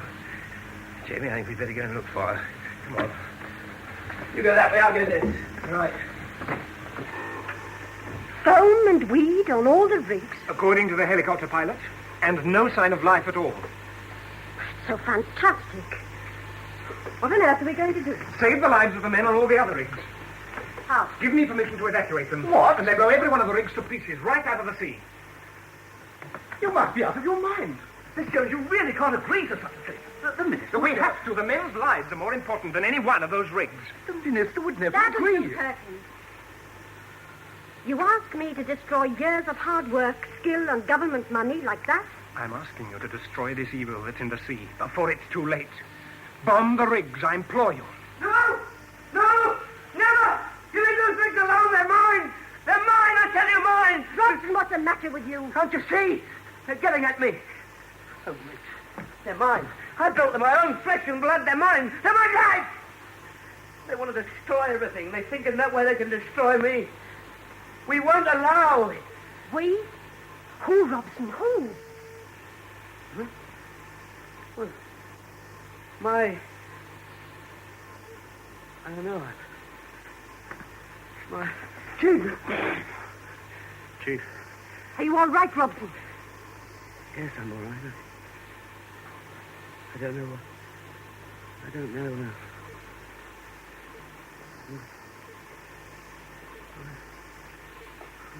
Robson. Let him go. The strain must have affected his mind. Oh, it's not that, I can assure you. Doctor. And who are you? Well, Doctor, I'd almost forgotten. What about Van Lutyens? Did you... I'm afraid not. Have you any idea what happened? Yes, Jamie and I nearly joined him. The whole of the bottom of the impeller shaft is covered in weed and foam. What happened to Mr. Van Lutyens? And Mr. Robson? I'm afraid that Mr. Robson is being controlled by some force that emanates from this weed. That's incredible. That's what we've said so far about everything the doctor has told us. But each time he's been proved right. I think it's about time we started to believe him. All right. The least I can do is listen. Victoria! Victoria, it's me, Chini. Where are you? Victoria! You think this seaweed, or whatever it is a living organism capable of exercising telepathic control? Yes. But seaweed's a vegetable matter. Everyone knows that. This is a struggle for power, Miss Jones. Matter over mind. I'm convinced that all these people, Mrs. Harris, Chief Robson, Mr. Van Lutyens, have all been overcome in this struggle, and goodness knows how many more people. But where does the weed get this intelligence from, Doctor? The human brain. It's parasitic. You mean the creatures have taken over human beings? I don't know, but they've certainly become part of the colony. Mr. Harris, control ring. Control ring. Hurry. Yes, Baxter, what is it? Mr. Harris, for pity's sake, they're all around us. What are these? What's happening? These things, they're everywhere. They're all soldiers every place. Mr. Harris! Baxter, can you hear me? Get us out of here! Somebody get us out of here! 282, calling control rig. Come in, please. Come in, please.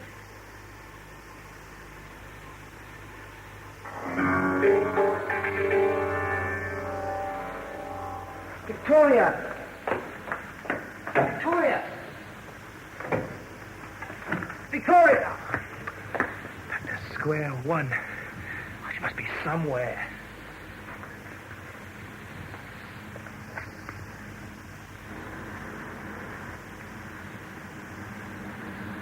Victoria!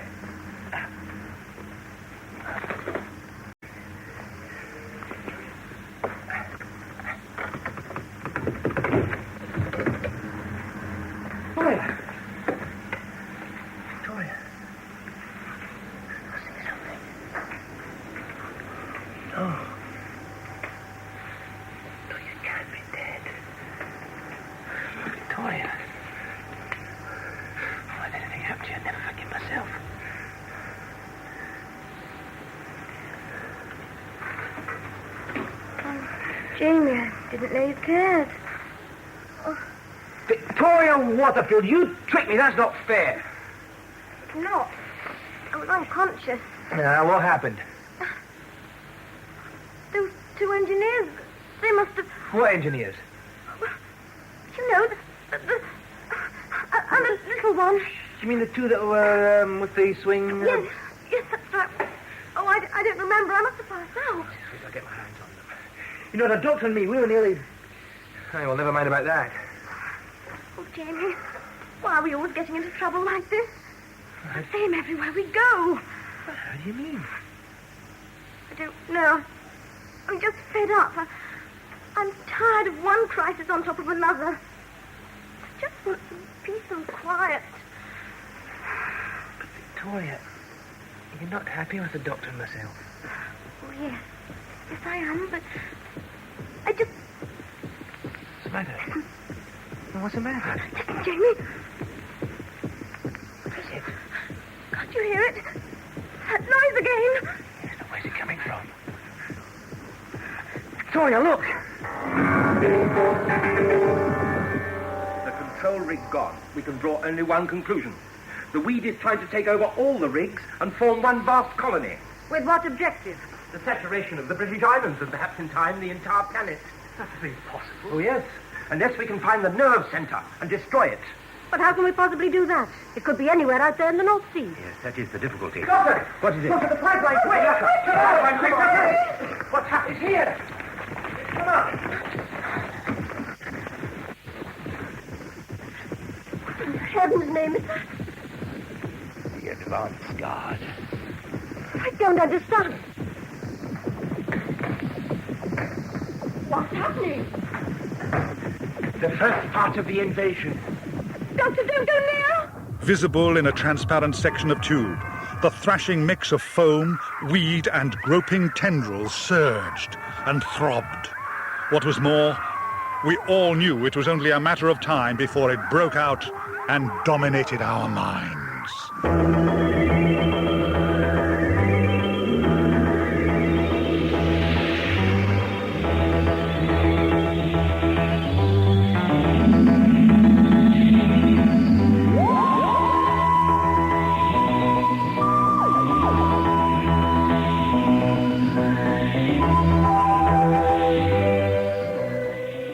Episode 5. Feed HQ calling Rig B. Can you hear me? Well, keep trying, man. You're wasting your time, Miss Jones. By now, all those rigs will have been taken over by the weed colony. I don't care about the rigs. What happened to the crews? Then we've got to destroy the rigs. No. Oh, no, we daren't do that. Why not? Well, that would spread this menace over a wide area and make it impossible to attack it. Well, what are we going to do? What is the weed going to do? What can it do? Well, let's think. I imagine that in the first place, the weed was drawn up by one of the drilling rigs. No, anything that comes up through the bores would be cleared by the engineers at source, otherwise it would block the pumps. Precisely. And the engineers who cleared it must have touched it, yes? Yes. So they must have been among the first to be controlled. And since then, this attack, and it is an attack, has followed a set pattern. How do you mean? Top priority people have been attacked first. If your theory is correct, the weed now controls two people who know the entire layout and structure of this whole compound. Yes, I'm very much afraid that is true. Robson was here not long ago. We must find him and prevent them using him for his own sake as well as ours. Yes, I agree. Price, get security to search the entire compound. I want Mr. Robson found and put under armed guard in his cabin. Very good, Doc. Doctor, there's one thing that doesn't fit in with your theory. What's that? When Victoria was locked in the oxygen room, now she's nothing to do with the personnel here. Yes, that's something that's been puzzling me, too. But she disturbed somebody who was interfering with the oxygen supply. Someone wearing a gas mask. Now, supposing that person was under the control of the weed, he was wearing a gas mask for one reason only. Because to him, pure oxygen would be toxic? Exactly, Miss Harris. Well, then we can use the oxygen as a weapon against the weed. Well, it's only a theory at the moment. Well, as Mr. Harris said before, you've been right so far. There's no reason why you shouldn't be now. Oh, how nice to be trusted. Well, I only hope I am right.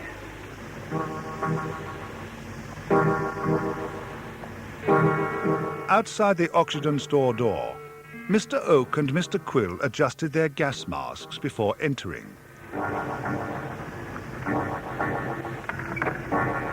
Good. Seems that he stays there. Mr. Harris? Yes? They found Mr. Robson. Good. Where? In his cabin, lying on his bunk, apparently. Oh, well, that's a relief. There's a guard at the door, sir. Good. Mr. Harris, I want to see Mr. Robson. Robson? But he's ill. He won't be able to I put... want to see him. But you've seen him already. Surely you could see he was in no fit state to help us in any way. I fully realize that, Mr. Harris, but we're old friends. He might talk to me. There's just a possibility he may know something that could help us. I see. All right, but I'm coming with you. Robson's in an unpredictable state at the moment. He could be violent. All right. You come too, Perkins. Yes, Miss Jones. Oh, if anything happens, Price, anything at all, I'll be with Miss Jones in Mr. Robson's cabin. Very good, sir. Chief, how about them? But why don't you get the minister to call out the national defences? What exactly do you suppose the armed forces could do? Well, attack this weed or whatever it is. How? If we attack the rig, what about the men out there? But we don't know they are there. Equally, we don't know that they aren't. They could be prisoners, anything. And anyway, if we blow the rigs out of the sea, there's no guarantee we'll end this nightmare. It might well spread the menace, as the doctor suggested. This way, please, Miss Jones. Right. And come along, Perkins. Don't look so worried, man. You might as well go home.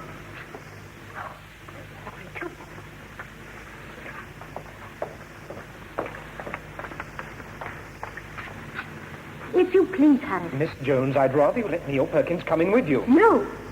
Now, don't fuss, Harris. I'll be perfectly all right.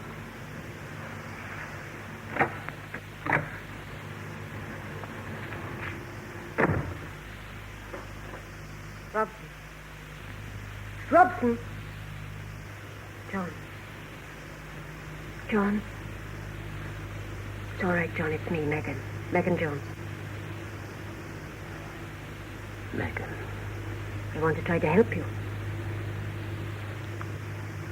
Can't help. No one can help. John, can you tell us what happened? No. John, listen to me. We can't help you unless you help us. Can't help. No one can help. Yes, we can, John, if you let us. Now, whatever it is that's affecting you, you've got to fight it. Can't fight. You've got to fight it, Can't John. fight it. Now, come on, Robson. Robson!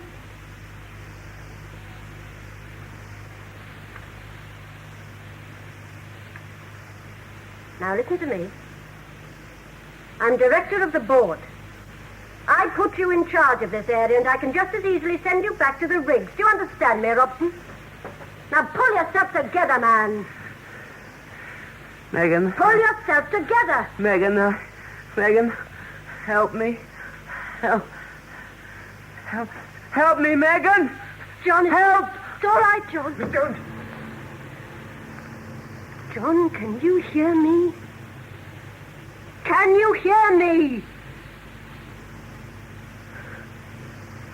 It's as if he was in a trance. Hypnotized. I thought for a minute he was rational. I think we'd better let him rest.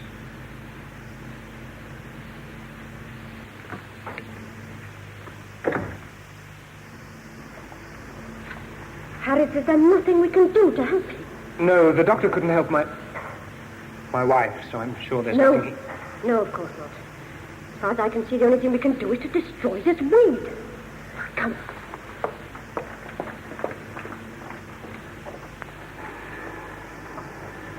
He does look worried this time. It's beginning to give me the willies. Yes. I wish we could go back to the TARDIS.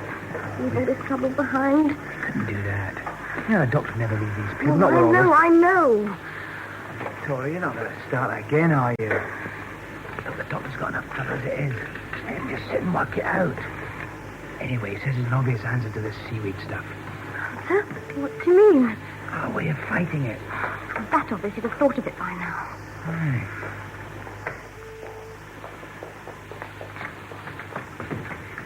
Well, Doctor, have you thought of a way in which we can attack this weed? Doctor! Miss Jones, no, I'm afraid I haven't. Well, have you any idea what it might do next? Well, I think it has little alternative but to attack us here. Here? But why? Because this is the gas distribution center. It'll want to gain control of it. We must find a way of attacking its nerve center before it does. But where is the nerve center? That's the trouble. We don't know. Yeah, we're not sure yet quite how to destroy it, are we? No, but there is something at the back of my mind. Well, what about the oxygen? Yes, that is a possibility. Then we must put the oxygen supply room under guard. Right.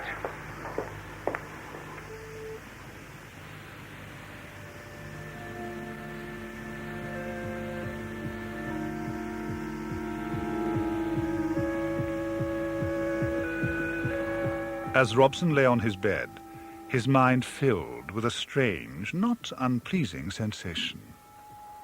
Then slowly, like a radio being tuned, he became aware of a voice. To his amazement, it was giving him instructions.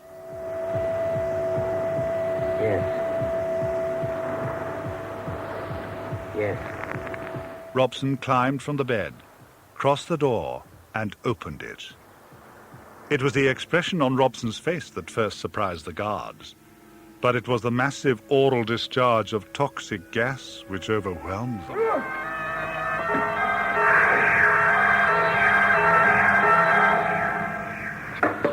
Pausing only to take further instructions from the voice inside his head, he made his way along the corridor.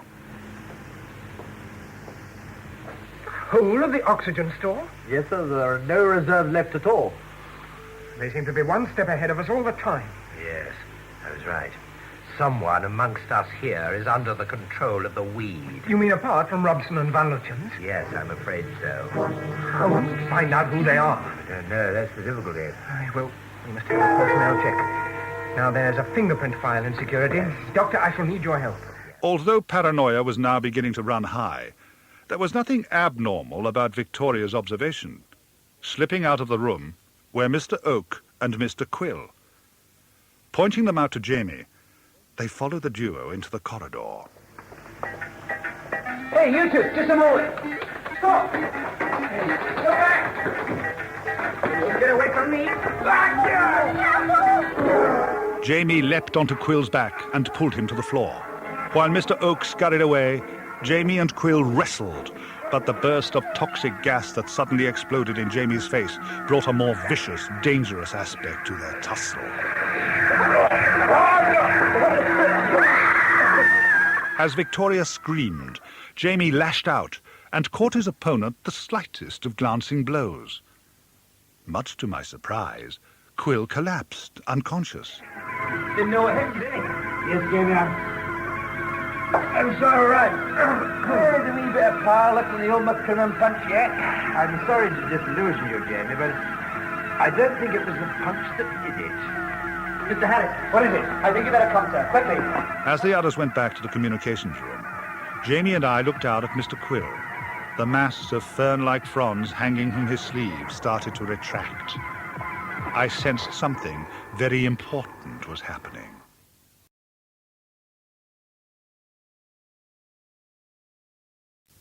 What's the trouble? The pipeline room. But it's incredible. Why can't we do something? We'll have to trust this strange doctor. He's the only one who seems to be able to anticipate events. Don't you think that in itself is suspect? He's our only hope. Come on. They ran to the pipeline room, arriving at the same moment we did. a slam to it, Doctor. It's beginning to expand like it did in the TARDIS. Is there no way of stopping it? No, I should have thought of this. But you mean this horrible stuff's growing all the time? I'm very much afraid so. Mr. Harris, Mr. Harris, Mr. Robinson's broken out of his cabin. It's attacked the dog. Doctor, look at that! Suddenly, the transparent section of the pipe fractured, and out surged foam, weed, and the great weed creature itself. Rapidly, it spread across the floor, engulfing everything it touched. Right, everyone back! Back, everyone back! Come along. Mr. Jones, I think it's time you went. Come along. Chaos suddenly broke out as the safety door started to close, and an indecipherable voice shouted orders over the public address system. The confusion was added to by technicians who, covered in foam and weed, staggered blindly around. As we were about to follow Miss Jones into the impeller room, the safety door slammed, trapping Jamie and me on the wrong side. Quickly, I rushed to another set of closing doors and threw myself between them. I can't hold him! Jamie, hurry! Jamie, come on! What? Hurry up, I can't hold him! As Jamie scrambled to safety, I suddenly realized we had lost Victoria. Now what do we do? We must look for Victoria. You go that way, I'll go this. All right.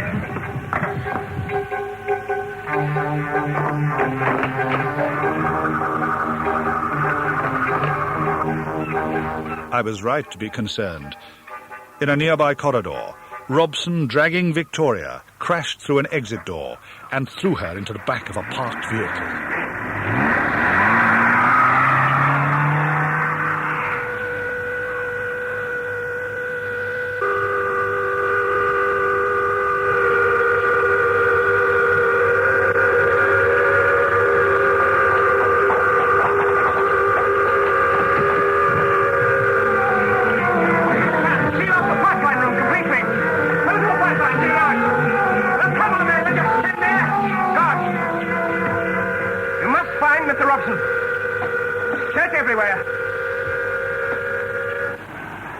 Like a man possessed, for that's what he was, Robson raced along the cliff road towards a waiting helicopter.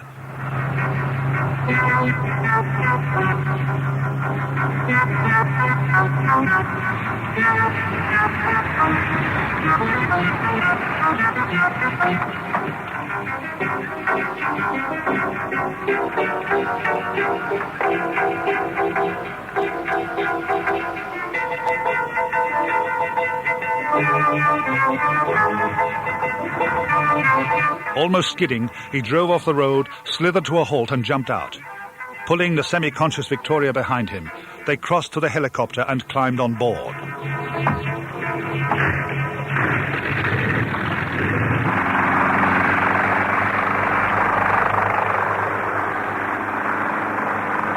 Mr. Harris? What is it? Mr. Robson has just taken off.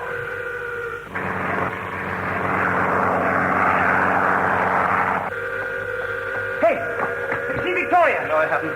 Doctor, have you found her yet? No, I was having you hand. But you were standing right beside her. Doctor, I don't understand. It's Robson. He's trying to get away in one of the company helicopters. What?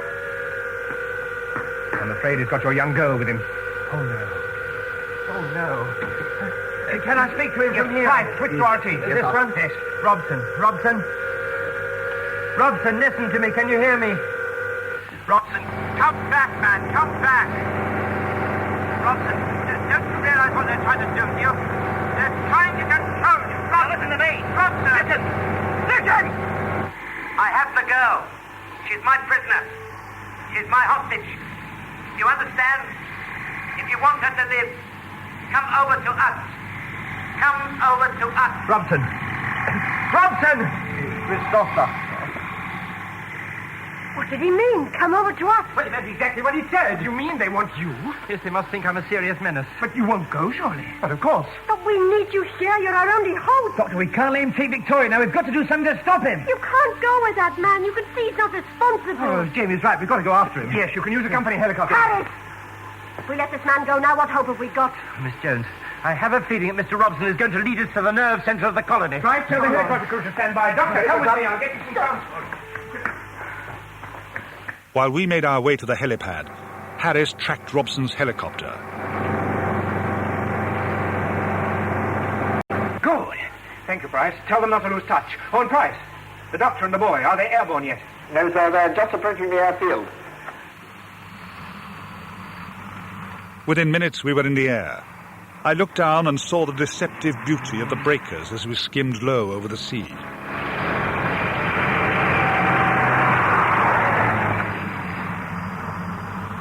As a rule, I didn't worry about my young companions. Most of them were more than capable of looking after themselves. But this time it was different. This time I sensed real danger.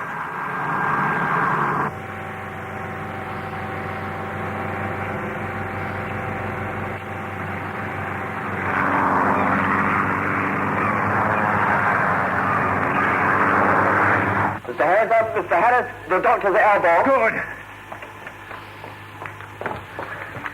Doctor, can you see Robson? No. Can't see anything here. All right, listen carefully. We managed to track him on the radar scope. He's just landed on the control rig complex. Control rig complex. Oh, what? Say again. We are proceeding there now.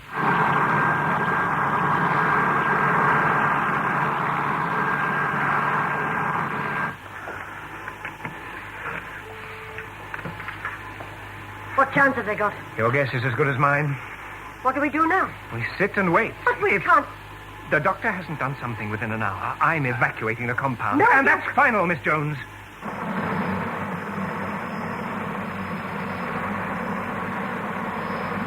Jamie, there's the control rig complex. Hey, Doctor, one of those towers is all covered in white. Yes, it's foam. That's the nerve center.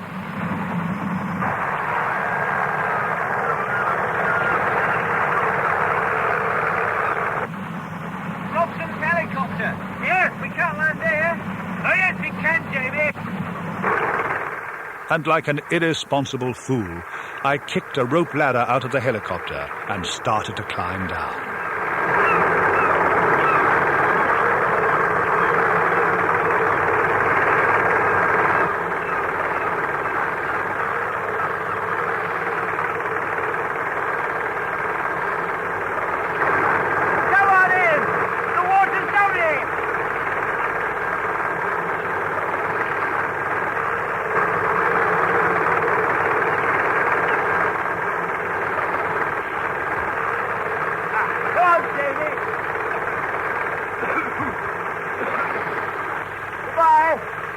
Once Jamie had reached the ground, we made our way to the nearest structure, hoping we had chosen the right one.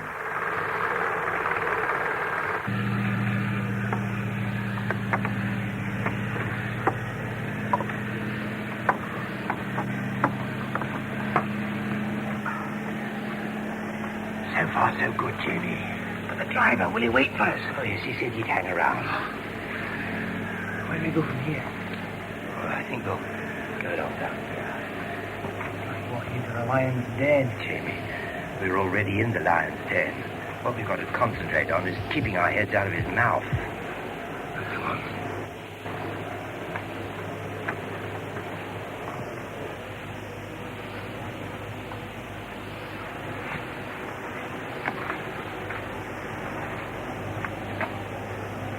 Very quiet.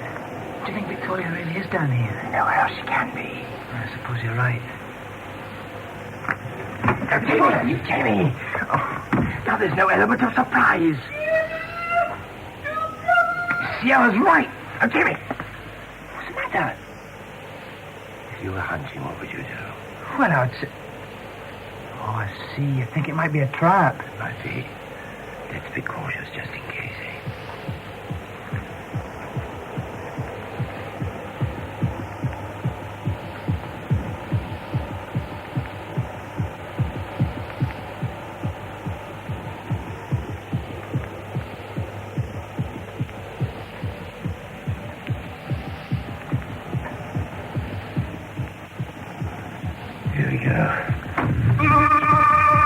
I threw open the door to a cabin.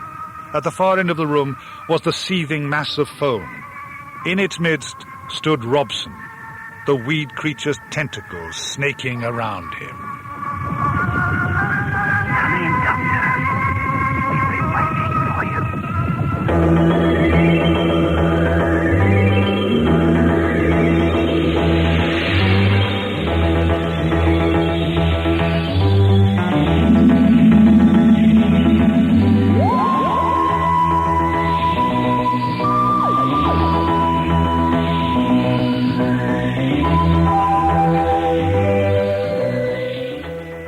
Episode 6. What do you want with me? You are going to help our new masters. They need you. Need me? You are going to help with the conquest of the human planet. Did you realize what they've done to you? They're trying to control your mind, man. The mind does not exist. It is tired. It is dead. It is obsolete. Only our new masters can offer us life. Matter will never conquer mind. It's against the law of nature. The human body does not exist. Soon we shall all be one. Jeremy, hurry! Hurry, baby! I cannot escape. You must join us. You must join us. You will join us. Say it again, Victoria.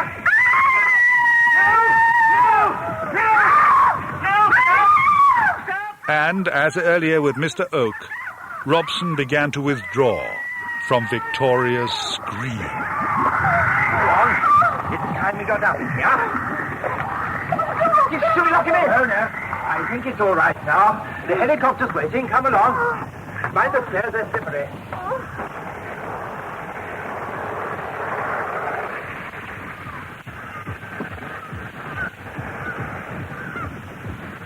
Well, where's the helicopter, then? I can't see anything except this awful foam. Don't worry, Victoria. It won't hurt you. There it is. Oh, Hey! Hey! Oh, can't he see us? Probably not. He's probably just too scared. Oh, Jamie, help me get this hatchway covered. We can't hang around here. The helicopter will never see us. Oh, we'll never get off the rig without it. There's Robson's helicopter in there, but they haven't got a driver. I've been dying to get my hands on one of those things. Come on. Go on. And what followed was one of the most terrifying experiences of my lives.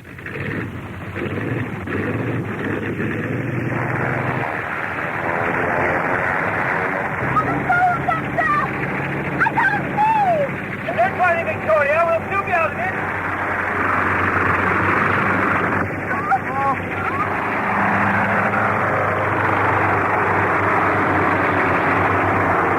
You know what he's doing? Well, we're airborne, aren't we, Davy? Anyway, ask Victoria. You want the short side one, you think? That's the only time. Don't worry, Victoria.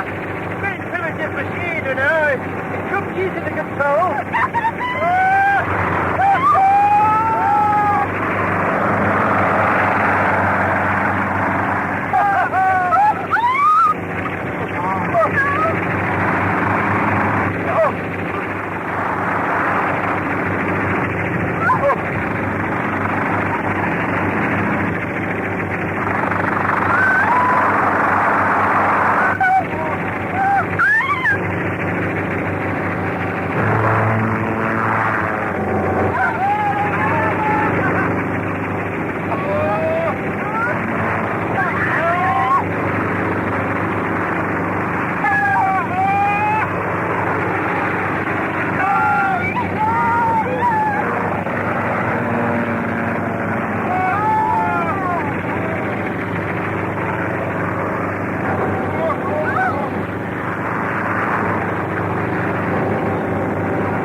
Fortunately, the pilot who had brought us to the rig noticed I was having, well, small problems. So, via the radio, he gave me 1 or 2 pointers on how to fly the wretched machine. Sit back. Nose down a bit. Forward. Right pedal down. Right pedal. Not too much. Try and keep the nose on the horizon. That's better.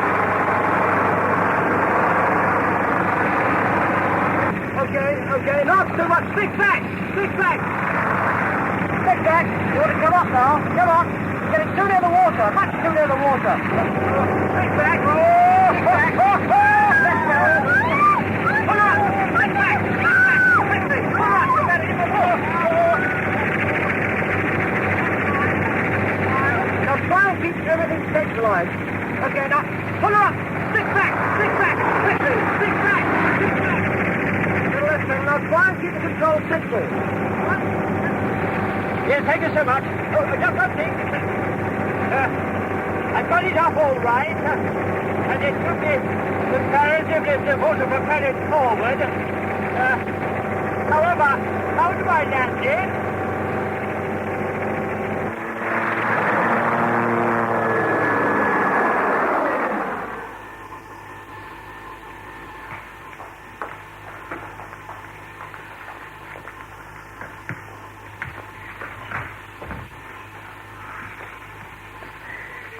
It's no good. We won't hear from the doctor or any of them. We must evacuate the compound. No. We've said an hour. He's got 10 more minutes. But even if he does come back, what good can he do? The only possible weapon we might have used against the weed has been destroyed. That was your entire stock of oxygen, was it? Yes. Right. Perkins, get on to London to the Defence Minister. I want a full red alert on this now. Tell him what's happened and ask him to arrange for as many tankers of oxygen as he can muster to be sent here immediately. Yes, sister. They won't be in time. We must evacuate the compound. The pipeline room is a mass of weed and foam. You've seen how rapidly it reproduces. It could swamp the entire compound at any moment. It hasn't yet, and until And when it does, we stay here. When it does attack, how do you expect to fight it? With what weapons? Perhaps I can answer those questions, Mr. Harris. Doctor! Oh, thank heavens you're alive. What about Robson? Did you find him? Aye, we found him all right. And my wife?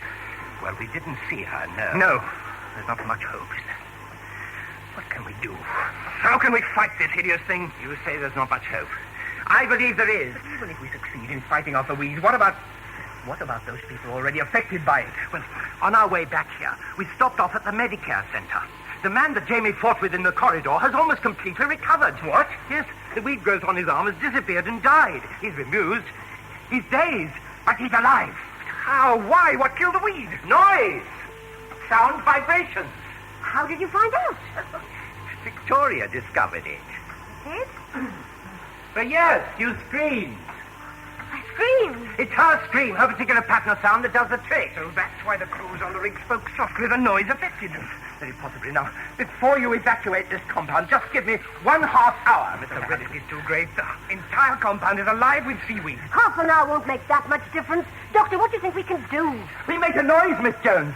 We make an awful lot of noise. Too late. We'll never stop it now. But we've got to. It may be too late. It's impossible, I tell you. It's seeping in from every corner of the compound. Yes, but if we can destroy the weed's nerve center... But you said yourself you don't know where the nerve center is. But we do. It's here. That's the control rig. Precisely. We must generate enough sound to penetrate the control rig. But how will you get it there? That way. Through the pipeline. Mr. Harris, this is the only way to help your wife and all those other people. I realize that, but there isn't time. Oh, please, just 1/2 hour. Right. What's happening in the pipeline room? A switch was flicked, and on a VDU screen we saw the seething mass of foam and weed. Half an hour. Yes, that's about all we've got. But you're right, we must try. Oh, thank you. Now then, Mr. Price, where do all these big leads go to? Oh, the transmitter and loudspeakers down below. What's this all about, Doctor? Well, if we can boost this equipment to transmit enough sound down the pipeline, we can destroy the weed's nerve center. But you think this idea will work? Have you got a tape recorder or something? Yes, sir. Victoria, I want you to scream. He will record it. Make a loop of it so that we can repeat it endlessly. Right up. What have we got here? What? I hope he knows what he's doing. Of course he does. Mr. Harris, the impeller shaft. You men, quick. Oh, come on, Doctor. Look there. As we worked, the weed creature broke through the main pipe into the impeller room.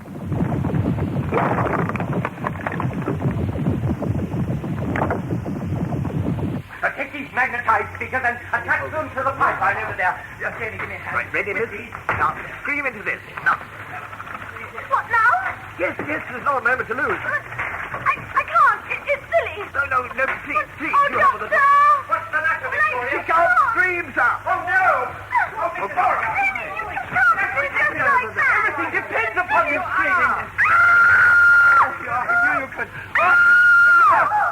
But what Victoria was screaming about was real.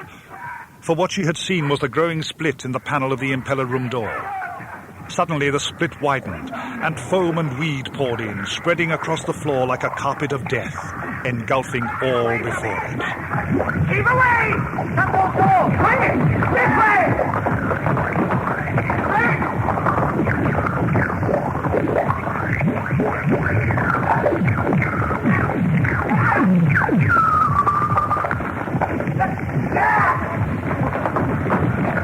All release valves open, quick! What are you doing, man? I'm going to save the lives of an awful lot of people, Miss Jones. Code speed line 1 to 6. Come on, man! You mean you're giving up? You're evacuating? Open your eyes, Miss Jones. Can't you see what's happening? We're gradually being strangled. I can't risk the lives of these men here any longer. Just a few more minutes, please, Mr. Harris. The scream's ready. Mr. Harris. All right, all right. What do you want us to do? Now then, I've attached the speakers to the pipeline. Victoria's scream will be put through this. What does that do? Well, it's a little toy of my own. Together with the amplifiers. Yes. It should produce a sonic laser sound wave. You mean like a laser light beam? Yes, passing through the pipes. It'll destroy the nerve center of the weed. Will it destroy the weed here? Well, unfortunately, no. No, we have to do battle with that ourselves. How? With these, Mr. Drive one. If the weed attacks us here, we simply point these at it and hope for the best. Now, for heaven's sake, don't get in the way of the speakers. The sound will cut it to pieces. Look there! Look, the other two. There's another one. The other two. Going towards the corridor. Come along. How many more? Chief, quick! That's it. Followed by the chief engineer, Harris ran into the corridor, but there was little that they could do.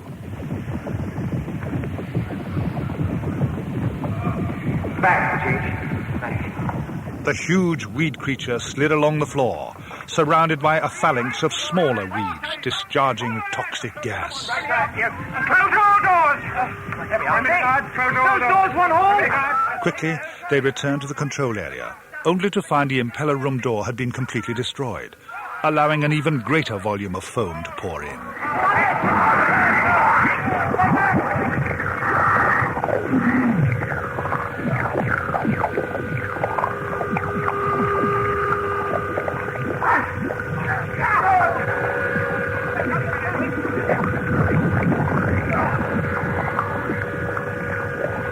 I had no other choice than to wade through the froth towards Blake and the amplifier control unit.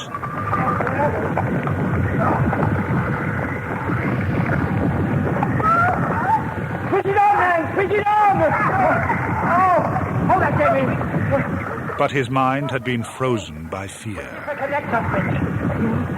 The connector switch! Come on! Click on your speaker and touch the speaker! Touch the speaker! Go on!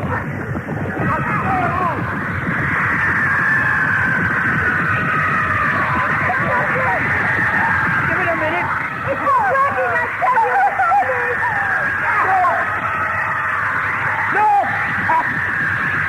you! With a noise like a million souls in torment, the foam and weed retreated rapidly from the room.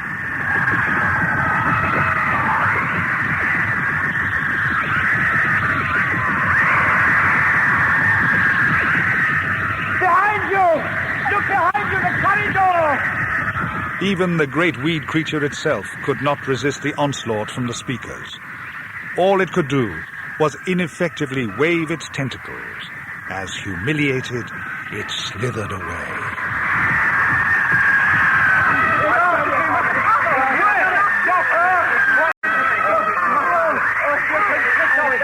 You can switch off now! Besides, I think you will switch off that. But what about that? We've nerve center of the control room. Do you think we've destroyed that? Why don't you go and see? Right. Right. Yes, all right. Send out the company helicopters right away to the control rig. I want a full report right away. Very good, sir. I don't quite know what to say, except I don't understand. thank you. That will be more than sufficient. Still can't believe it. What's the matter, huh? I don't know. I'm always frightened. Well, of course. Oh, Doctor, I can't. Doctor! But Victoria's tears were interrupted by an image of Controller Robson and Maggie Harris appearing on the screen of a communication monitor. Maggie! Mr. Robson, Can you hear me? Yes, Mr. Harris, we can. Yes, darling, I can hear you. Good. Are you all well? Has the weed gone? The weed? Oh, yes. Yes, it's gone. It's gone. It's right over there. What about Van Lutyens? I don't suppose you... No, he's fine. He's well. Darling, we're all right, I promise you. Quiet, everybody, quiet. Mr. Robson, we're sending out one of the company helicopters to you right away. You'll be back with us in less than an hour. You'll be back. Later, a celebration was held, but I sensed a certain unease. I should have listened to you in the first place, Mr. Harris. Oh, I doubt it would have helped. As it turned out, we were lucky we didn't tamper with the weed. Oh, yes. Well, the next time you ask me to get something from your desk, you can do it yourself. I think I wanted to keep you locked up, Doctor. Well, lots of people have tried. Well, that was a very splendid dinner, Mrs. Harris. Now, if you'll excuse me, I'm... Oh, really? Oh, dear. There we are. Leave in the morning, Doctor? Well, no. As a matter of fact, we must be on our way. Oh, dear. Where are you going? Well, we haven't quite decided yet. No, even if we had, it wouldn't make any difference. We wouldn't get there. Not with him. If you're ever around here again, do drop in. And in the front gate this time, just to avoid any unfortunate incidents. Yes, I will. Bye, Mr. Robinson. Bye-bye. Bye, Mrs. Harris. Goodbye to you, Mr. Robinson. Well, Mrs. Harris, I think it's time we went. Jamie, Victoria? Hey, Victoria. Wakey. What's the matter? You don't want to come with us, do you, Victoria? I don't know. I don't really want to leave you. Well, I suspected as much. Would you mind? Victoria, you can. Just a minute, Jamie. You mean you want us to stay here and settle down, hmm? Well, if you want to, you must. I'm sorry. Well, that's all right. Mrs. Harris, I wonder if you'd mind if Victoria stayed with you for a little while. You see, she's got no parents or home, and Well, of it is a course. bit difficult. We'd be delighted to have you for as long as you want to stay. Oh, would you? There. Thank you very much. Jamie and I will stay for another day, just in case you want to think again. We'll talk it over later. Now, Jamie, she must make up her own mind. It's her own life. It's her decision.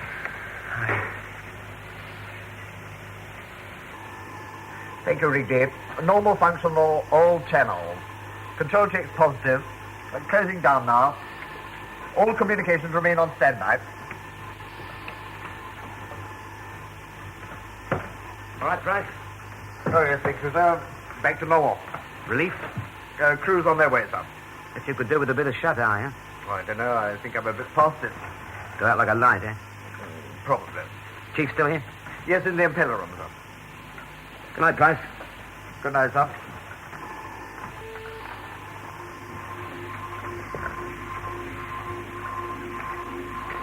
Chief. Mr. Robson.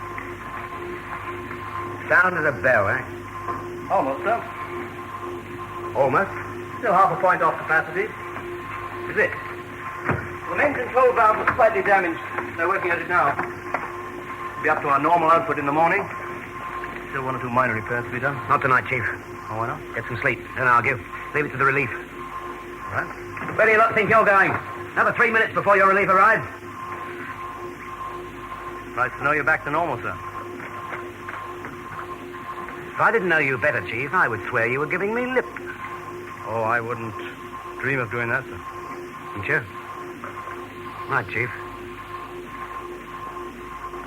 Good night, sir.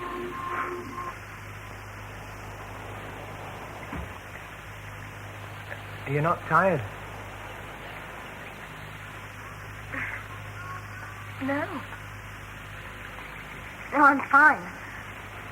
Not tired at all. You know what the doctor's just gone and done? He's only gone down to the beach for a swim. Get to us. You're still not sure, are you? Yes. But it doesn't make it any easier, leaving you and the doctor. We've been together a long time now. Has the doctor said anything to you? No. You know what he's like. He wouldn't. He believed in people making up their own minds. Victoria, do you think you'll be happy here? Oh, I think so. The Harrises are very nice people. Yes, I know that, but they're not from your time, are they? I wouldn't be at ease back in Victorian times. I had no parents or family left there anyway. That's true.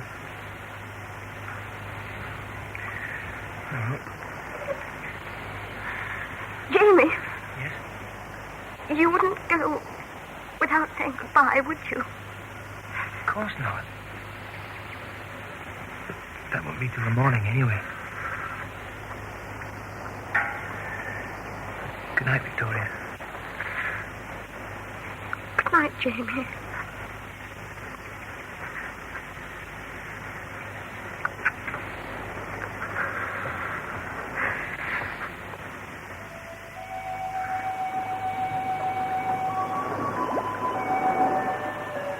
On the beach, we made our farewells. I felt sad. I'd missed Victoria very much. Jamie was young and strong. He'd been a warrior. He didn't yet understand that people grow very tired of fighting. That's what had happened to Victoria. We turned and waved for the last time before climbing into the dinghy and rowing back to the TARDIS. Yes, I'd missed Victoria very much. And although he would never actually admit it, so would Jamie.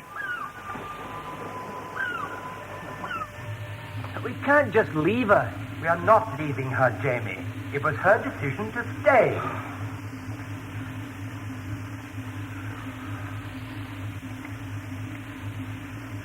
She'll be quite all right with the Harrises. Now, don't worry so much, Jamie. No, I'm just... Oh, come on, let's go. Well, where would you like to go? I couldn't care less.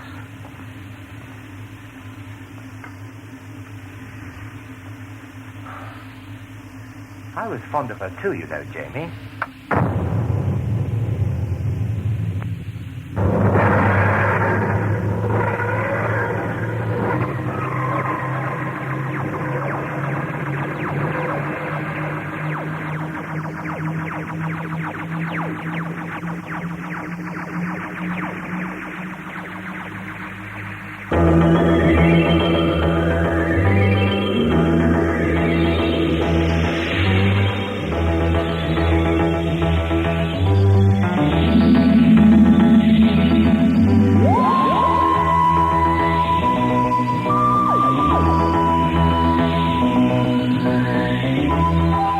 Fury from the Deep was written by Victor Pemberton, it was produced by Peter Bryant, and directed by Hugh David.